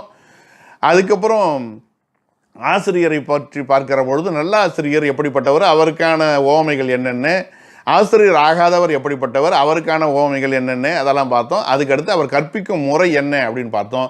இன்னும் 2 செய்தி இருக்குது 5 செய்தியில். கொள்வோன், அவன் கொள்ளும் முறை, கோடல் மரபு, இது 2ஐயும் நம்ம பார்க்கணும். அடுத்து 4ஆவதாக இருக்கக்கூடியது கொள்வோன், அந்த மாணவனுக்குரிய இயல்புகளை பற்றி இங்கே நம்ம சிந்திக்கிறோம். யார் மாணவர் ஆவதற்கு உரியவர்கள், ஆசிரியரிடத்திலே குருகுல கல்வி பயிலுவதற்கு என்று ஒரு தகுதி வேண்டும் அல்லவா, அவர்கள் யார் என்று கேட்டால் ஒரு காலத்தில் அதுக்கான வரைமுறைகளை எல்லாம் வைத்திருந்தார்கள். தன் மகன் யாராருக்கெல்லாம் அவர் கற்பிப்பார் என்று பார்க்கிற பொழுது தன் மகன் ஆசிரியர் தன்னுடைய மகனுக்கு கற்பிப்பார். நிறைய சான்றோர்கள் அவரவருடைய தந்தையார் இடத்திலே பாடம் கேட்டவர். திருமுருக கிருபானந்த வாரியார் அவர்கள் தன்னுடைய தந்தையின் இடத்திலே பாடம் கேட்டவர்கள். அதே மாதிரி வைத்தியநாத தேசிகர் தன்னுடைய தந்தையின் இடத்துல பாடம் கேட்டவர். இப்படி தந்தை மகனுக்கு கற்பிப்பார். தந்தை அறிவு மகன் அறிவு அப்படிங்கிற மாதிரி தன் மகன் தன்னுடைய மகனுக்கு கற்பிப்பது அது கடமை. சான்றோனாக்குதல் தந்தைக்கு கடனே. ஆசான் மகனே தனக்கு கற்பித்த ஆசிரியருடைய மகனுக்கு தான் கற்பித்தல். என்னையும் ஒரு பொருட்டாக்கி என்னையும் இருப்பதாக்கி என்று சொல்வது போல என்னையும் ஒரு ஆசிரியனாக ஆகும்படியாக தகுதிப்படுத்திய என் குருநாதருடைய மகனுக்கு நான் பாடம் நடத்துவேன் என்று சொல்லி நன்றி கடன். முன்ன சொன்னது கடமை, இங்கே சொல்றது நன்றி கடன். ஆசான் மகனுக்கு கற்பிப்பது 2வது. அப்புறம் மண்மகன், மண் என்றால் மன்னன் அர்த்தம். 2 சுழி என்ன இருக்கு பாருங்க. அது மண்ணுதல்னா நிலை பெறுதல்னு அர்த்தம். மன்னர்க்கு மண்ணுதல் செங்கோன்மை அகுதின்றேல் மன்னாவாம் மன்னர்க்கு ஒளி. மண்ணுதல் நிலை பெறுதல். மன்னன்னா யாரை சொல்லுவாங்கன்னு கேட்டால் நிலை பெற்ற புகழ் உடையவன் யாரோ அவன் தான் மன்னன். எல்லாரும் மன்னன் ஆகிவிட முடியாது. மண்ணுயிர், மண்ணுயிர்னா நிலை பெற்ற உயிர். உயிர் என்னைக்குமே உள்ள பொருள், நித்திய பொருள் இல்லைங்களா, அதனால மண்ணுயிர்னு சொல்லுவார். மண்மகன் இந்த இடத்துல மன்னனுடைய மகன். அரசன் நம்மையெல்லாம் குடிமக்களை எல்லாம் காப்பாற்றுகிறான். அவனுடைய மகனுக்கு கற்பிக்க வேண்டும். ஏனென்றால் அவன்தான் நாளைய அரசன். அந்த அரசன் அறிவுடையவனாக இல்லாவிட்டால் ஆபத்து ஏற்படும். அவனுக்கும் ஆபத்து ஏற்படும், அவனால் மற்றவர்களுக்கும் ஆபத்து ஏற்படும். ஆகையினாலே அவனுக்கு கற்பிக்க வேண்டியது அவசியம். இதுவும் நன்றி கடன் என்பால் பட்டதாக இருக்கிறது. தன் மகன், தன்னுடைய ஆசான் மகன், தன்னை ஆளக்கூடிய அரசனுடைய மகன். 3 பேரும் சரியான பொருத்தமானது. பொருள் நனி கொடுப்போன், நிறைய பொருளை கொடுத்து கற்பிக்க வேண்டும் என்று வந்து நிற்கக்கூடிய மாணவன் இருக்கிறான். இவரும் இந்த ஆசிரியர் பொருளின் மீது ஆசை உடையவர் இல்லை, அதே நேரத்தில் பொருள் இல்லாமல் வாழவும் முடியாது. பொருள் இல்லாருக்கு இவ்வுலகம் இல்லை. ஆகையினாலே பொருள் தேவைப்படுகிறது. அத்தியாவசிய பண்டங்களை வாங்குவதற்கு கூட பொருள் தேவைப்படுகிறது. அவர்கள் ஒரு பொருட்டாக நினைக்காவிட்டாலும் அவர்களுக்கு என்று ஒரு குடும்பம் இருக்கிறது, அதற்கு பொருள் தேவை. அப்போ பொருள் நனி கொடுப்போம், நிறைய பொருளை, நனின்னா மிகுதின்னு அர்த்தம், ஒரு சொல் தொடர், நிறைய பொருளை கொடுப்பவன். அப்போ கொஞ்சம் பொருள் கொடுத்தா ஏற்புடையது ஆகாதா என்றெல்லாம் நாம் ஆராய்ச்சி செய்ய வேண்டிய அவசியம் இல்லை. பொருள் கொடுப்பவனே நாம் இங்கே வச்சுக்கலாம். அப்போ பொருளை கொடுத்து, ஐயா நான் தங்களிடத்தில் கற்க விரும்புகிறேன், எனக்கு வசதி இருக்கிறது, என்னிடத்தில் செல்வம் இருக்கிறது, நான் செல்வ பொருளை தங்களிடத்திலே கொடுத்து கல்வி பொருளை பெறுவதற்கு வந்திருக்கிறேன். இல்லார் முன் இந்த உடையார் முன் இல்லார் போல் ஏக்கற்றும் கற்றார் கடையறை கல்லாதவர் என்பதைப் போல வந்து நிற்கிறான் என்று சொன்னால் அவனுக்கு கற்பிப்பார். அதுக்கப்புறம் வழிபடுவோனே, அவனிடத்துல பொருளும் இல்லை, எந்த விதமான உறவும் இல்லை, நன்றி கடனும் இல்லை, கடமையும் இல்லை, ஆனால் இவரை பார்க்கிறதோடு தான் அவன் வணங்குகிறான். குருவே, எனக்கு நீங்கள் தான் என் வாழ்க்கைக்கு வழிகாட்ட வேண்டும், எப்படி வாழ்வது என்று தெரியவில்லை, குடும்பமும் அருமையாக இருக்கிறது, என்னுடைய சூழ்நிலை சரியில்லை, ஆனால் ஏதாவது கற்றுக்கொள்ள வேண்டும் என்று என் மனம் ஆசைப்படுகிறது வந்து இருப்பான். இது வந்து வெறும் நூலுக்கு மட்டும் கிடையாது. ஒரு இசை ஆசிரியரிடத்தில் கற்பது, இன்ன பிற கலைகள், எந்த வில்வித்தை, வாழ்வித்தை, யானை ஏற்றம், குதிரை ஏற்றம், எதுவாக இருந்தாலும் எல்லா கலைகளுக்கும் அந்த ஆசிரியருக்கும் பொருந்தும். தெருக்கூத்து கலைஞருக்கு கூட இது பொருந்தும். வழிபடுவோனே, தன்னை வழிபட்டு இருக்கிறான், நீங்கள் தான் எனக்கு வழிகாட்ட வேண்டும், நீங்கள் எது செய்தாலும் சரி, நன்றே செய்வாய் பழி செய்வாய் நானோ இதற்கு நாயகமேனு வந்து காலில் விழறான். அவனுக்கு இந்த ஆசிரியர் சொல்லிக் கொடுப்பார். உரை கோளாரருக்கு, உரை கோளாளன் யார் அவன் கேட்டால், உரை முன்ன பார்த்தோம், கோளாளன்னா மாணவன் பார்த்தோம், கோளாளன் என்பான் மறவாதான் திரிகடகம் சொல்லுதுன்னு பார்த்தோம். இங்கே உரை கோளாளன் சொன்னால் உரைத்ததை கொள்பவன். ஆசிரியர் ஒரு முறை கற்பித்தாலே உடனே உள்வாங்கிக்கிறான். இவருக்கே ஆச்சரியமா இருக்கு, ஆசிரியர் இருக்குன்னா ஒரு முறை தானே சொல்லிக் கொடுத்தேன், எப்படி உன் மனசில் அவ்வளோ சீக்கிரம் பதிஞ்சது? அவனுக்கு அபார நினைவாற்றல் இருக்கிறது. படிக்கணுங்கிற அந்த தாகம் கொண்டவனை போல அவன் வந்திருக்கிறான்.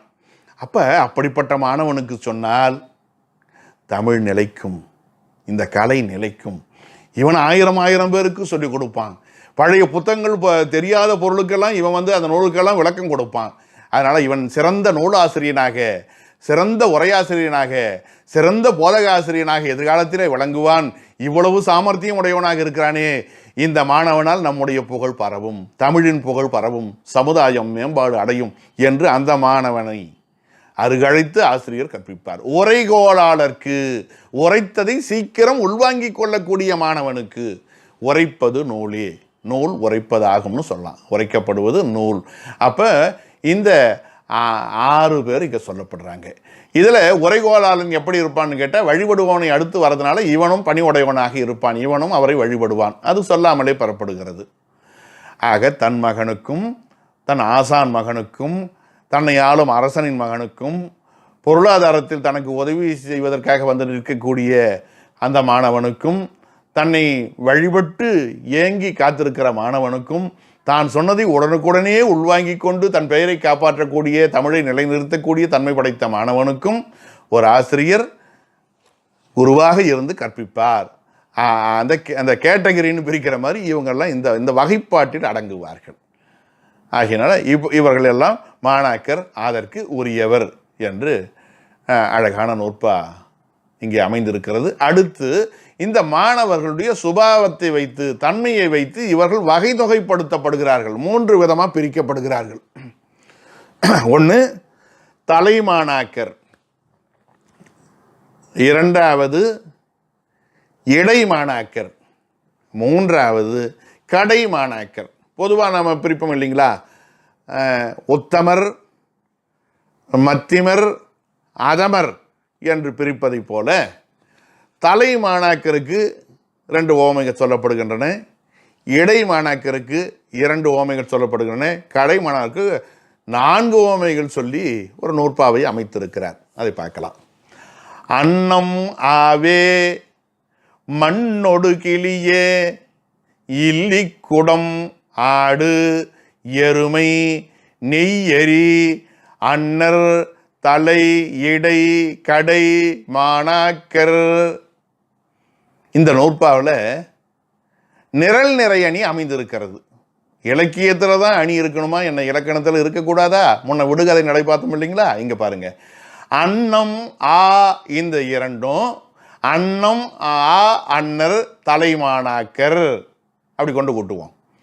மண்ணொடு கிளி அன்னர் இடைமாணாக்கர், இல்லிக்குடம் ஆடு எருமை நெய்யரி அன்னர் கடை மாணாக்கர். அப்படி வரிசையா முறை நிரல் நிறை என்று சொல்லும்படியாக இந்த நூற்பாவை ஒரு இலக்கிய நடையிலே அமைத்திருக்கிறார் நம்முடைய ஆசிரியர் பவணந்தியார்.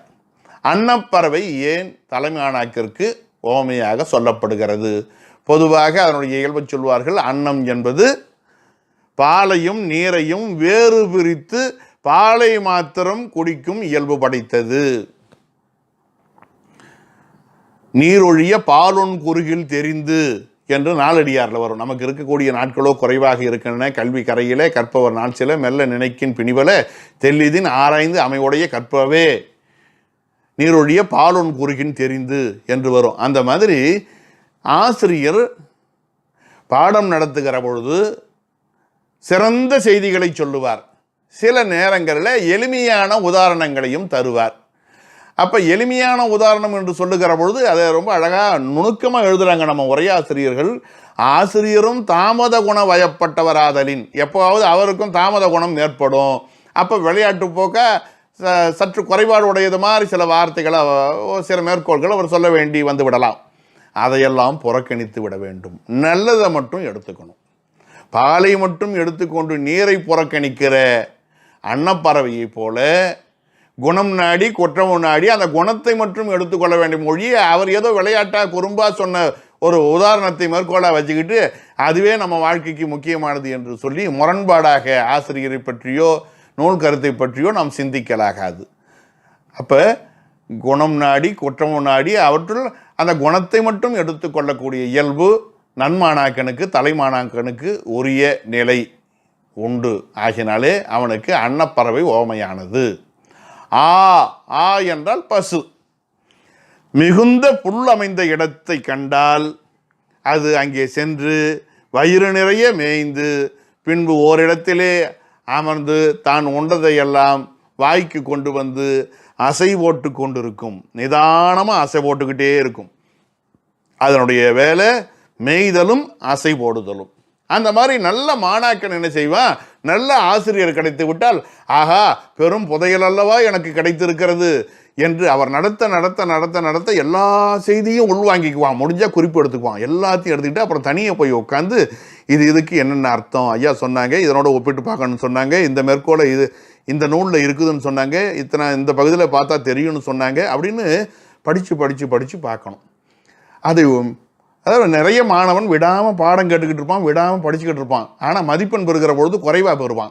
சில மாணவன் எப்போ படிக்கிறான் எப்படி படிக்கிறான்னே தெரியாது, ஆனால் நிறைய மதிப்பெண் எடுப்பான். என்ன காரணம்னு கேட்டால் அவன் அந்த செய்தியை உள்வாங்கி கொண்ட நேரம் கம்மியாக இருந்தாலும் அவனுடைய கவனம் முழுக்க எங்கே இருக்குன்னா மீண்டும் மீண்டும் அசை போடுக்கிறான். ஐயா என்னது சொன்னாங்க தேர்வு வந்தால் இப்படி எழுதணும் என்று சிந்திக்கிறான். அதான் சொல்கிறாங்க, கேட்டல் சிந்தித்தல் தெளிதல் நிட்டை கூடல் என்று நாம் சைவ சித்தாந்தத்திலே சொல்வதை போல அந்த செய்தியை கேட்பதோடு விட்டுவிட்டால் அது முழுமை பெறாது. அதை சிந்திக்க வேண்டும், அசை போட வேண்டும். இன்ன கருத்து இங்கே இப்படி சொல்லப்பட்டிருக்கிறது, முதல் நூல் வழிநூல் சார்பு நூல் என்று சொன்னால் இதுக்கு இப்படி சொன்னாங்க, அது சரிதானா? சிவஞான போதம், அப்புறம் சிவஞான சித்தியார், அப்புறம் சிவப்பிரகாசம் எப்படி சார்பு நூல் ஆகிறது? அதை ஏன் வழிநூல் நம்ம சொல்லலாமா, சார்பு நூல் சொல்லலாமா, மறுபடியும் ஒரு தடவை எடுத்து பார்க்கலாமா? இப்படி அதை அசை போட்டுக்கிட்டே இருக்கணும். பாடம் கேட்டோம் முடிச்சிட்டோம் அப்படின்னு எடுத்து வைக்கக்கூடாது, மீண்டும் மீண்டும் அசை போடணும். அந்த மாதிரி பாடம் கேட்டலும் அது பற்றி சிந்தித்தலும் ஆகிய நல்லியல்புகள் உடைய மாணவன் தலைமாணாக்கன் பசு மேய்தலையும் அசைவோடுதலையும் கொண்டிருக்கிற காரணத்தினாலே அது அவனுக்கு ஓமையாயிற்று. அடுத்த நிலையில் மண்ணொடு கிளியே. மண்ணுன்னா நிலம் என்ன செய்யும்? நாம் முன்னையே பார்த்தோம் நிலத்தை பற்றி. நல்லாசிரியரை பற்றி சொல்லுகிற பொழுது பருவ முயற்சி அளவில் பயத்தலும், அந்த விவசாயி எந்த அளவுக்கு உழைக்கிறானோ அந்த அளவுக்கு அது பயன் தரக்கூடியது. தொடி பொழுது கெக்ஸா உனக்கின் பிடித்தேர்வும் வேண்டாது சாலப்படுன்ற மாதிரி நல்லா ஏர் ஓட்டி பரம்பழித்து நீர் பாய்ச்சி பயிரிட்டு களை பறித்து வேலி அமைத்து முறையாக பாதுகாவல் செய்தான்னா நிறைய விளைச்சல் அவனுக்கு கிடைக்குது. அதில் கவனம் இல்லாமல் இருந்தான்னா சில பேர் சும்மாவே வாழ்க்கை வாழறான். உழுகிற நாளில் ஊருக்கு போனால் அறுவடை நாளில் ஆள் தேவையில்லைன்னு தெரிஞ்சுக்கிட்டு இருக்கிறான். அவனை ஒன்றும் பண்ண முடியாது. இளமென்று அசையி இருப்பாரைக்கானின் நிலம் என்னும் நல்லால் நகும்னு சொல்வார். அந்த மாதிரி சில பேருக்காக மண் என்ன செய்யும், உழைக்கிற அளவுக்கு பலனை தரும். அந்த மாதிரி இந்த மாணவன் என்ன பண்ணுமா, தன் ஆசிரியர் எந்த அளவுக்கு நடத்துகிறாரோ அந்த அளவுக்கு படிப்பான். அப்போ இங்கே யார் இது பொறுப்பு அதிகமாகுதுன்னு கேட்டால், இந்த பூனைக்குட்டி நியாயம்னு சொல்லுவாங்களே, அந்த தாய் பூனையை கவிக்கிட்டு அந்த ஈன்ற நாளிலிருந்து ஒரு வார காலத்துக்கு 7 இடங்களில் மாற்றுன்னு சொல்லுவாங்க. அந்த மாதிரி இந்த ஆசிரியருடைய பொறுப்பாகவே இது ஆகிறது. அவர் எந்த அளவுக்கு வருந்தி கற்பிக்கிறாரோ அந்த மாணவனை அழைத்து, தம்பி இதைப்படி நாளைக்கு இது தேர்வு என்று சொன்னால் படிப்பான். தேர்வு இல்லை அப்படின்னு சொன்னால் படிக்க மாட்டான். எத்தனை கேள்வி சொன்னாலும் தேர்வு என்று சொன்னால் படிப்பான். அப்போ அவனுடைய வேலை ஆசிரியர் சொன்னால் செய்வான். அப்போ நிலம் என்ன செய்யுது, எவ்வளவுக்கு எவ்வளோ உழைக்கிறோமோ அந்த அளவுக்கு பலன் தர மாதிரி ஆசிரியர் எவ்வளவுக்கு எவ்வளோ அவனை வருத்தி பிழிகிறாரோ, வழி நடத்துகிறாரோ, வழிகாட்டுகிறாரோ அந்த அளவுக்கு அவன் பயன் தரத்தக்கவனாக படிப்பவனாக இருப்பான். ஆகையினாலே மண் அவனுக்கு ஓமையாகிறது.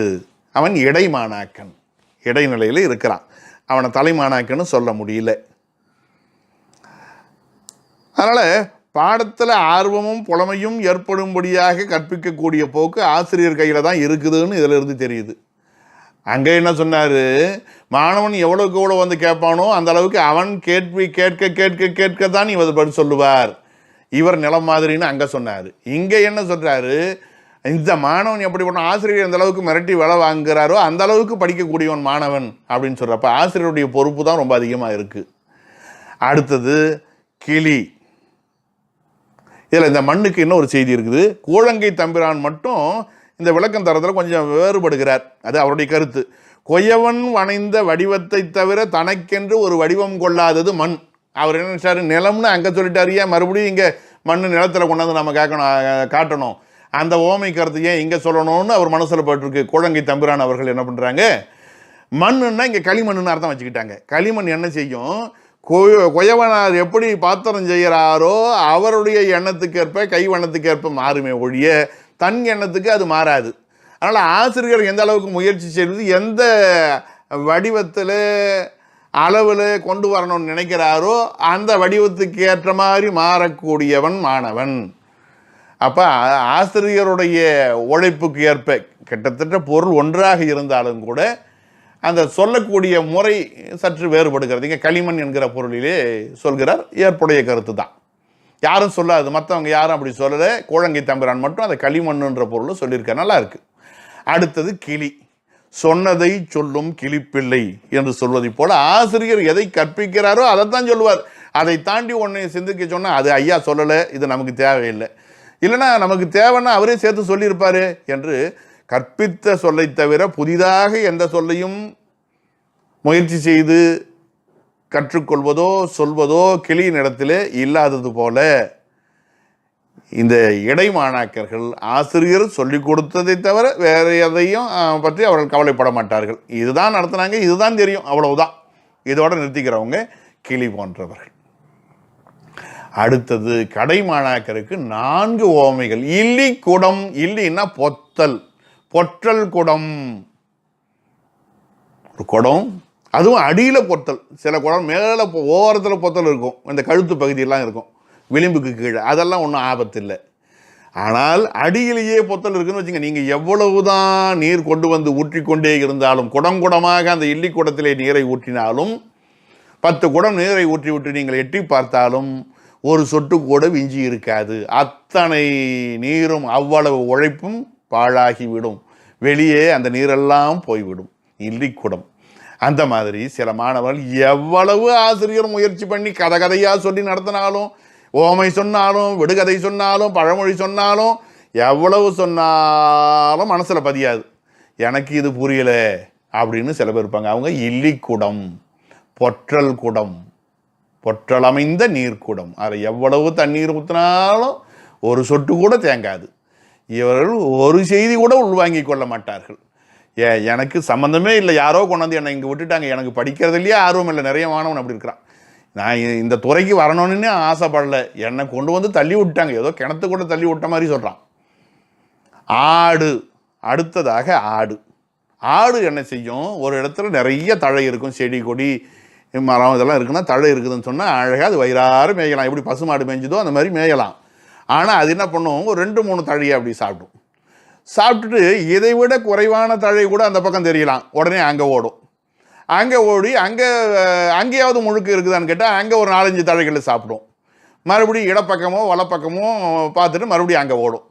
இந்த இக்கரைக்கு அக்கறை பச்சைன்னு சொன்னாங்களே, அது இதுக்கு தான். இந்த மாதிரி ஆடு அங்கேயும் இங்கேயும் மேய்ஞ்சிட்டு வரும், எங்கேயும் அது முழுமையாக மேயாது. அது மட்டும் கிடையாது, ஊரெல்லாம் மேய்ஞ்சிட்டு அந்த ஆட்டு இடையின் கொண்டு வருகிற பொழுது ஊர் எல்லையில் ஒரு பிள்ளையார் கோயில் இருக்கும். அந்த பிள்ளையார் மேலே ஒரு அருகம்புல் இருக்கும், அதையும் வந்து மேய்கிறதுக்காக வரும். அதுக்கு மன திருப்தியே கிடையாது அந்த ஆட்டுக்கு. என்னடா இது இவ்வளோ தூரம் காடெல்லாம் காலையிலேருந்து மேய்ஞ்சிட்டு வருதுன்னு பார்த்தா இங்கே பிள்ளையார் மேலே வச்சுருக்கிற அருகம்புல்லுக்கும் அது ஆசைப்பட்டு வருதுறான்னா அது வயிறு அடையாதது. அந்த மாதிரி சில மாணவர்கள் நல்ல குருநாதர் கிடைச்சிருப்பார், இவரை விட ஒரு சிறந்த குருநாதரே இருக்க மாட்டார். இவர்கிட்ட முறையாக பாடம் கேட்டால் போதும். இவரை விட இலக்கணம் அவர் நல்லா நடத்துவார். அந்த காலத்தில் அப்படி தான் சொல்லுவாங்க. அவர் சிற்றிலக்கியம் நடத்துவார், இவர் இலக்கணம் நடத்துவார். ஒவ்வொருத்தருக்கு ஒவ்வொரு துறையில் வல்லவர்கள் அப்படின்ற மாதிரி இவர் யாப்பு நடத்துவார் அப்படின்னு நினச்சிக்கிட்டு அங்கங்கே போய் பாடம் கேட்பாங்க. 6 மாதம் 1 வருடம் 2 வருடம் அப்படின்னு பாடம் கேட்கறது உண்டு. இது தமிழ் தாத்தா ஊஎஸ்ஆருடைய எண் சரித்திரத்திலலாம் படித்தா நிறைய செய்திகளை தெரிஞ்சுக்கலாம். இந்த மாதிரி மாணவர்கள்லாம் இருந்த கதைகள்லாம் நிறைய தெரிஞ்சுக்கலாம். அதே மாதிரி மகாவித்வான் மீனாட்சி சுந்தரம் பிள்ளை அவருடைய சரித்திரத்தை 2 பாகமாக ஊஎஸ் அவர்கள் எழுதியிருக்கிறார்கள். அதுலேயும் அந்த மாதிரியான தகவல்கள் நிறைய நமக்கு கிடைக்கும். ஆகையினால இந்த மாதிரி சில மாணவர்கள் இங்கே வந்து கொஞ்சோண்டு படிப்பாங்க, இன்னொரு ஆசிரியர்கிட்ட போய் ஒரு 4 மாதம் பாடம் கேட்பாங்க, மறுபடியும் இன்னொரு ஆசிரியர்கிட்ட 2 மாதம் கேட்பாங்க. ஆனால் அவர்கள் முழு புலமையை கடைசி வரையில் பெறவே மாட்டார்கள். அவங்க ஆடு போன்றவர்கள். அதனால் அவர்களுக்கு ஆடு உதாரணமாக அமைந்தது. அப்புறம் எருமை நேராக தண்ணி கொள்ள போச்சுன்னா கொஞ்சோண்டு தண்ணி அந்த ஏரியில் குளத்தில் அல்லது ஆற்றங்கரையில் ஆற்றுல இருந்தாலும் அது போய் குடிக்கும் பொழுது அப்படியே குடிக்காது. பசுமாடு கம்மனு குடிக்கும். ஆனால் இது போச்சுன்னா என்ன செய்யும், காலால் ஒரு கலக்கும், அதை ஷேராக்கி அந்த நீர் தெளிவாக இருக்கும். இது போய் கலக்கி சேரோடுபட்ட சிறு தன்மைத்துன்னு சொல்கிறாங்களே, சேரோடுபட்ட சிறுமைத்துன்னு புறநானூற்று தொடர் மாதிரி அதை அப்படி ஆக்கி அப்புறம் குடிக்கும். ஆசிரியரை தொல்லை கொடுத்து அவரை வருத்தி அவர்கிட்ட படிக்கக்கூடிய மாணவன் சில பேர் உண்டு. அவர் பாடம் நடத்துவார். அவர்கிட்ட போய் கேள்வி, ஐயா என்னை தான் நீங்கள் கேள்வி கேட்ட அனுமதித்திருக்கிறீர்களே, இது ஏன் இப்படி அது ஏன் அப்படின்னு அவர் மனம் புண்படும்படியாக கேள்வி கேட்பான். ஒரு அர்த்தமுள்ள கேள்வியாக கேட்டால் கூட ஒரு நியாயம் இருக்கிறது. சிலப்பதிகாரத்தை நடத்தி முடிச்சுட்டு இருப்பார்.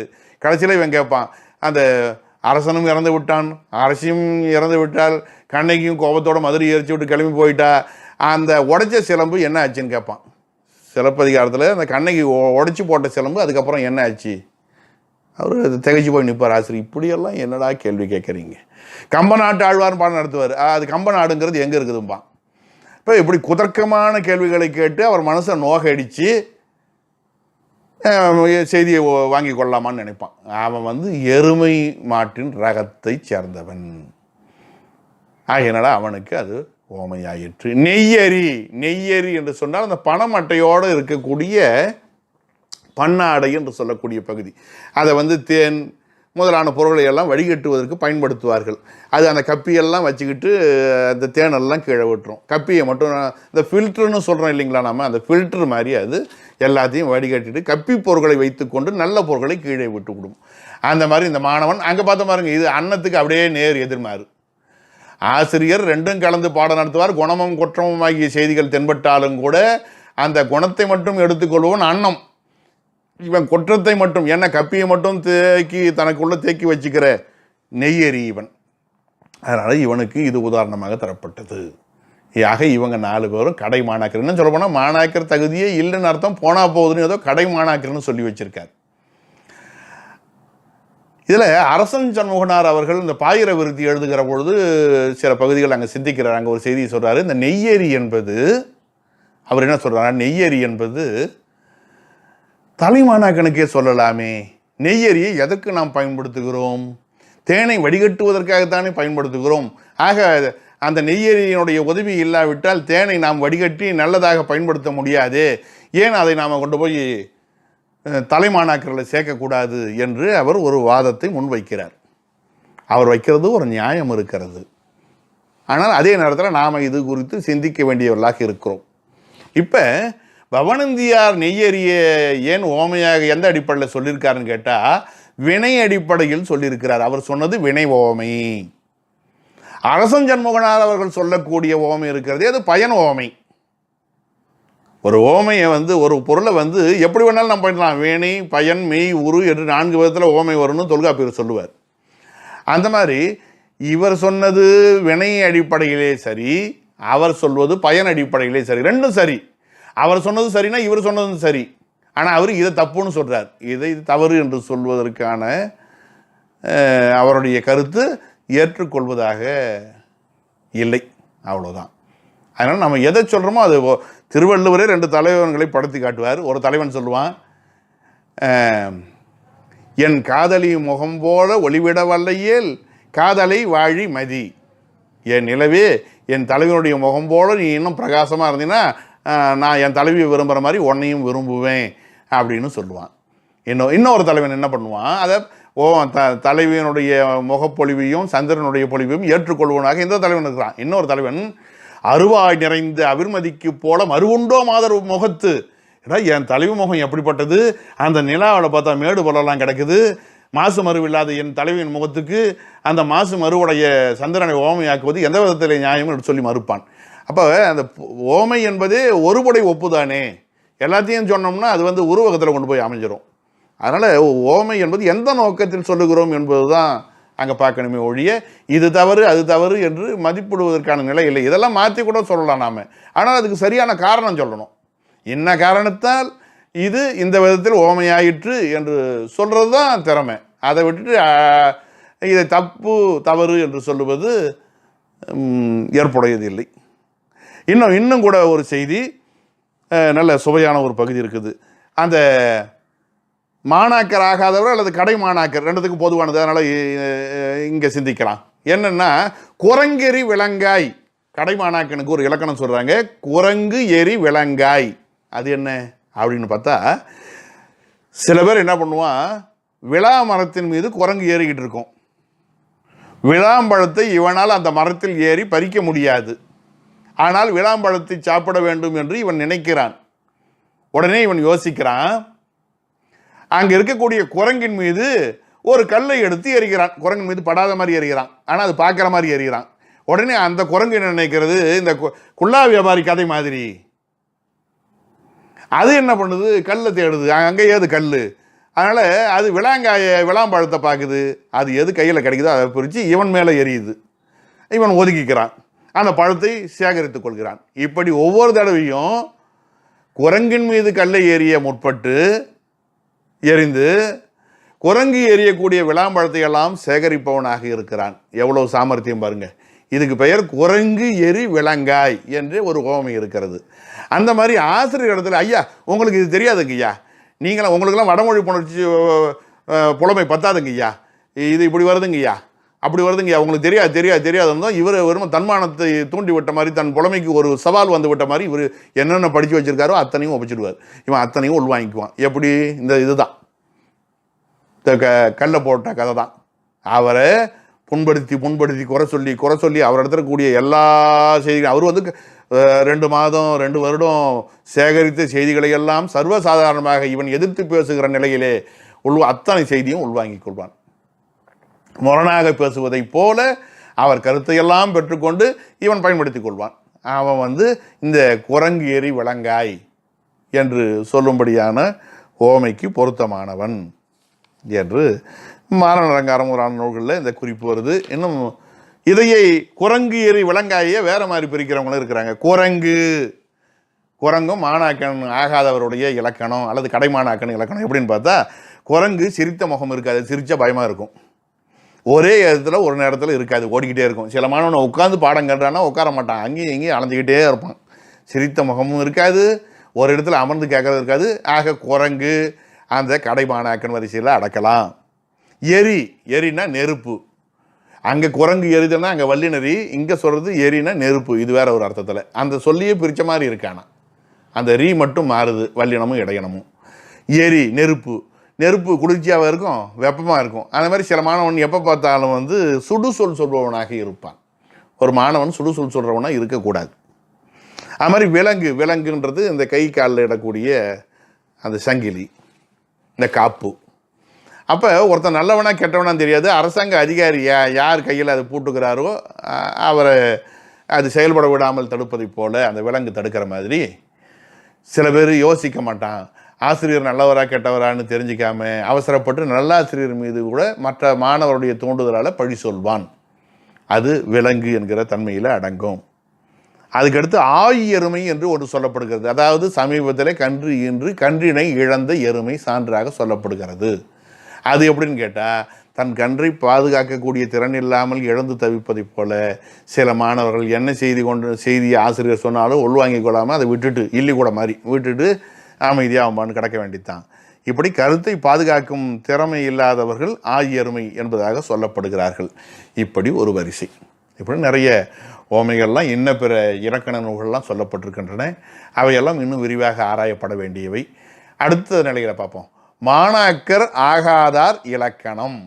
மாணாக்கர் ஆகாதவர்கள் யாரெல்லாம் வகுப்பற பக்கமே சேர்க்கப்படாத பேர் வழிகள்.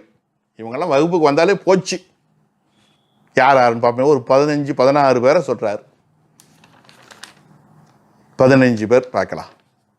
களி நூற்பாவை முதல்ல படிச்சிருவோம், அப்புறம் ஒவ்வொருத்தரை சித்திக்கலாம். மடி, மாணி, காமி, கல்வன், பிணியன், ஏழை, பிணக்கன், சினத்தன், துயில்வோன், மந்தன், 90 அஞ்சி தடுமாறு உளத்தன், தருகணன், பாவி, படிரன், இன்னோர்க்கு பகரார் நூலே. இவங்களுக்கெல்லாம் நூலை பகரலாகாது, பகர மாட்டார்கள், கற்பிக்க மாட்டார்கள், மாணவனாக அவர்களை உள்ளே அனுமதிக்க மாட்டார்கள். யார்? களின்ற வார்த்தையை எப்படி வந்ததுன்னா, இன்றைக்கு பொருள் வேற. களி என்றால் மகிழ்ச்சி, ஆனந்த களிப்புன்னு இன்னைக்கு அர்த்தம் பண்ணிக்கிறோம்.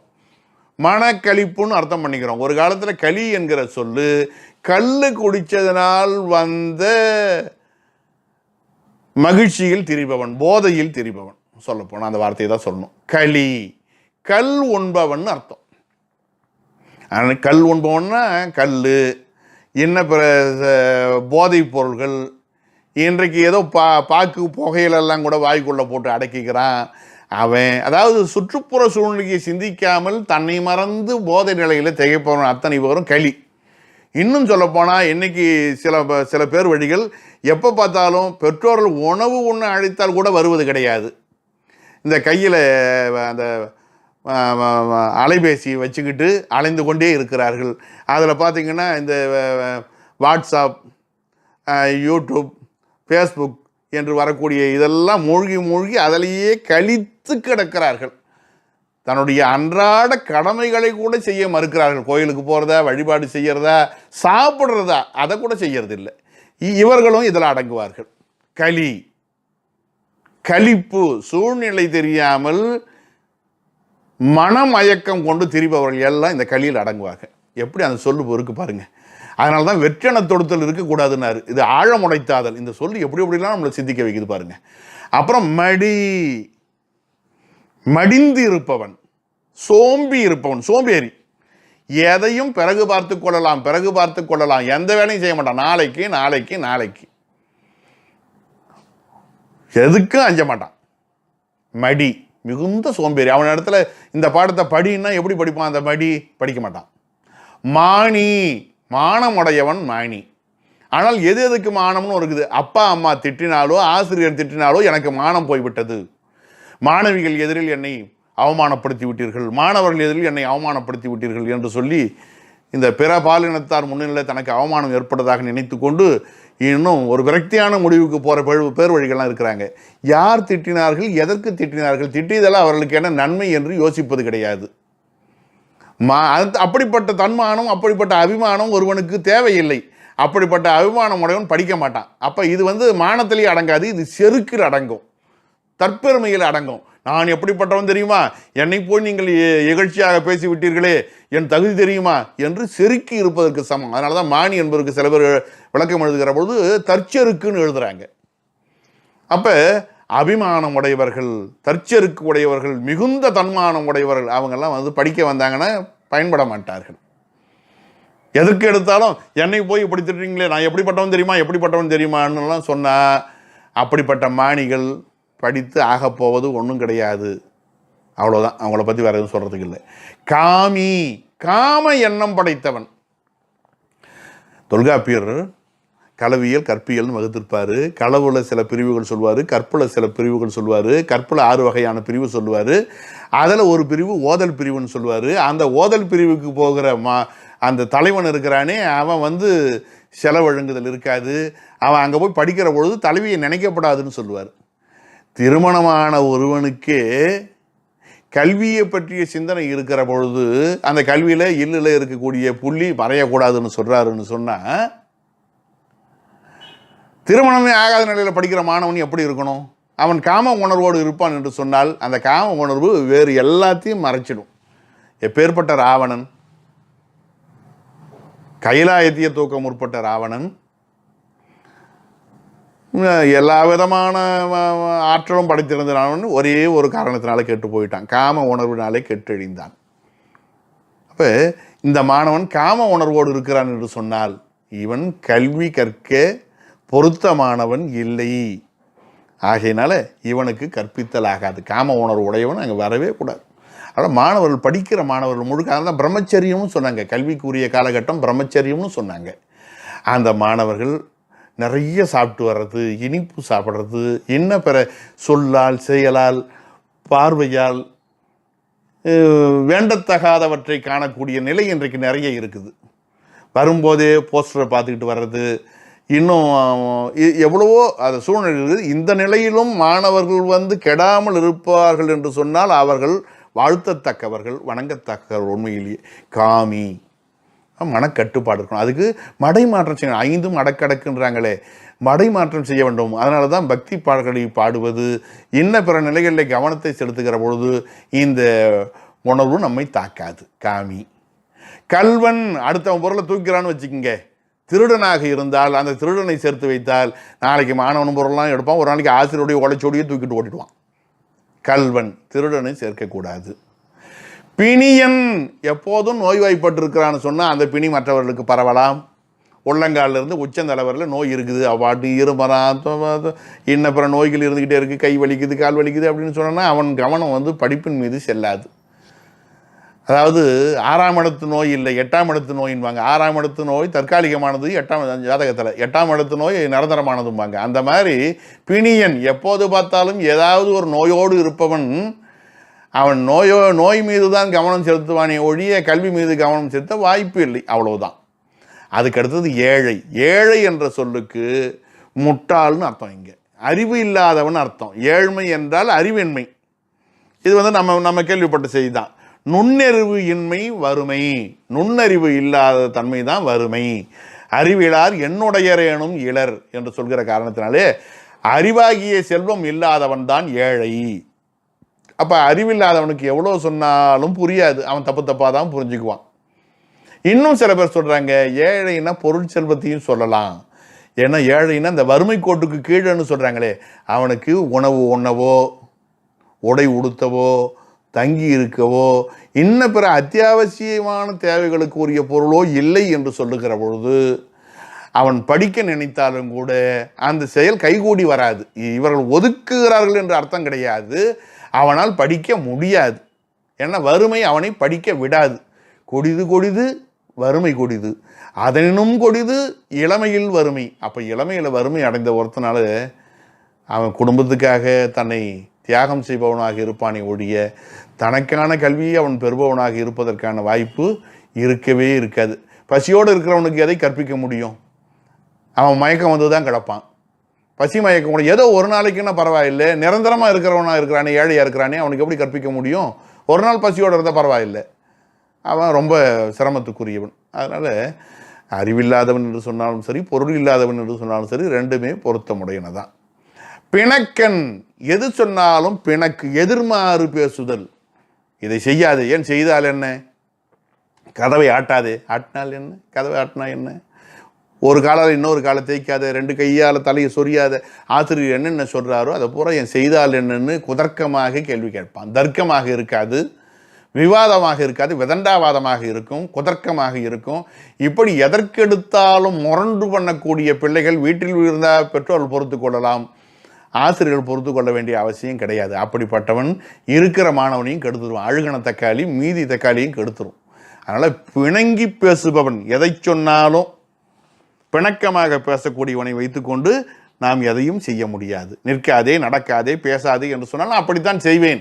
ஆசிரியர் நான் போயிட்டு வரல, பேசாமல் இரு, போய் வெளியில் நில்லு, ஏன் நிற்கணும், நான் ஏன் படிக்கலையா, முட்டி போடு, ஏன் போடணும், நான் இப்படியெல்லாம் குதர்க்கமாக பேசுகிறவனை வச்சுக்கிட்டு என்ன பண்ண முடியும்? பிணக்கன், அவன் சரிப்பட மாட்டான். சினத்தன், பாருங்க, கோபம் கொண்டவன். நுனி மூக்குல கோபம் இருக்குதுன்னு சொன்னால் இவன் கோபம் என்ன பண்ணும், சும்மா இருக்காது. அடுத்தவனை வசைப்பாடுவான், கை நீட்டி அடிக்க முற்படுவான்.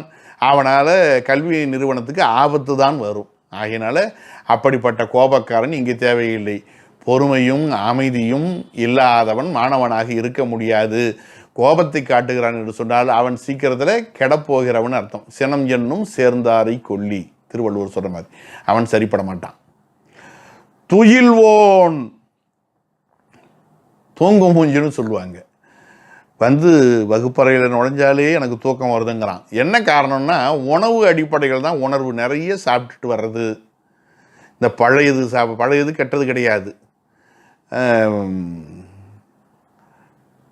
பழைய உணவுன்னா புளித்து போனது, இந்த தயிர் முதலானவற்றெல்லாம் சாப்பிட தூக்கம் வரும், வேற ஒன்றும் கிடையாது. அந்த மாதிரி சாப்பிட்டுட்டு வந்து தூங்குறான். அளவுக்கு அதிகமாக சாப்பிட்டாலும் தூக்கம் வரும். அங்கே கல்வியின் மீது கவனம் வராது. அது மட்டும் கிடையாது, இவன் ஒரு கொட்டாவி விட்டான்னு வச்சுங்க, வகுப்பறை முழுக்க கொட்டாவி விடும். குமரி தனியே போனாலும் கொட்டாவி தனியே போகாது என்று பழமொழி இருக்கிறது அல்லவா, அப்படி இவன் இருக்கிறவனையும் தூங்க வச்சிருவான். இந்த பேருந்து வாகனம் முதலானவற்றை ஓட்டுகிறவர்கள் தன் பக்கத்தில் இருக்கக்கூடியவரை தூங்காமல் இருக்கணும்னு சொல்லுவார். அவர் 2-3 தடவை தூக்கம் வந்ததுன்னா தன்னையும் அறியாமல் சிரிப்பு எப்படி அடுத்தவருக்கு பரவுகிறதோ, அழுகை எப்படி அடுத்தவருக்கு பரவுகிறதோ, அதே போல் தூக்கம் என்பதும் விரைவால் தன் எதிரில் அருகில் இருப்பவர் மீது பரவக்கூடிய இயல்பு படைத்தது. நோய் பரவுதோ இல்லையோ, இதெல்லாம் சீக்கிரம் பரவக்கூடியது. அதனால் துயில்வோன், தூங்கு மூஞ்சிய சேர்க்கப்படாது.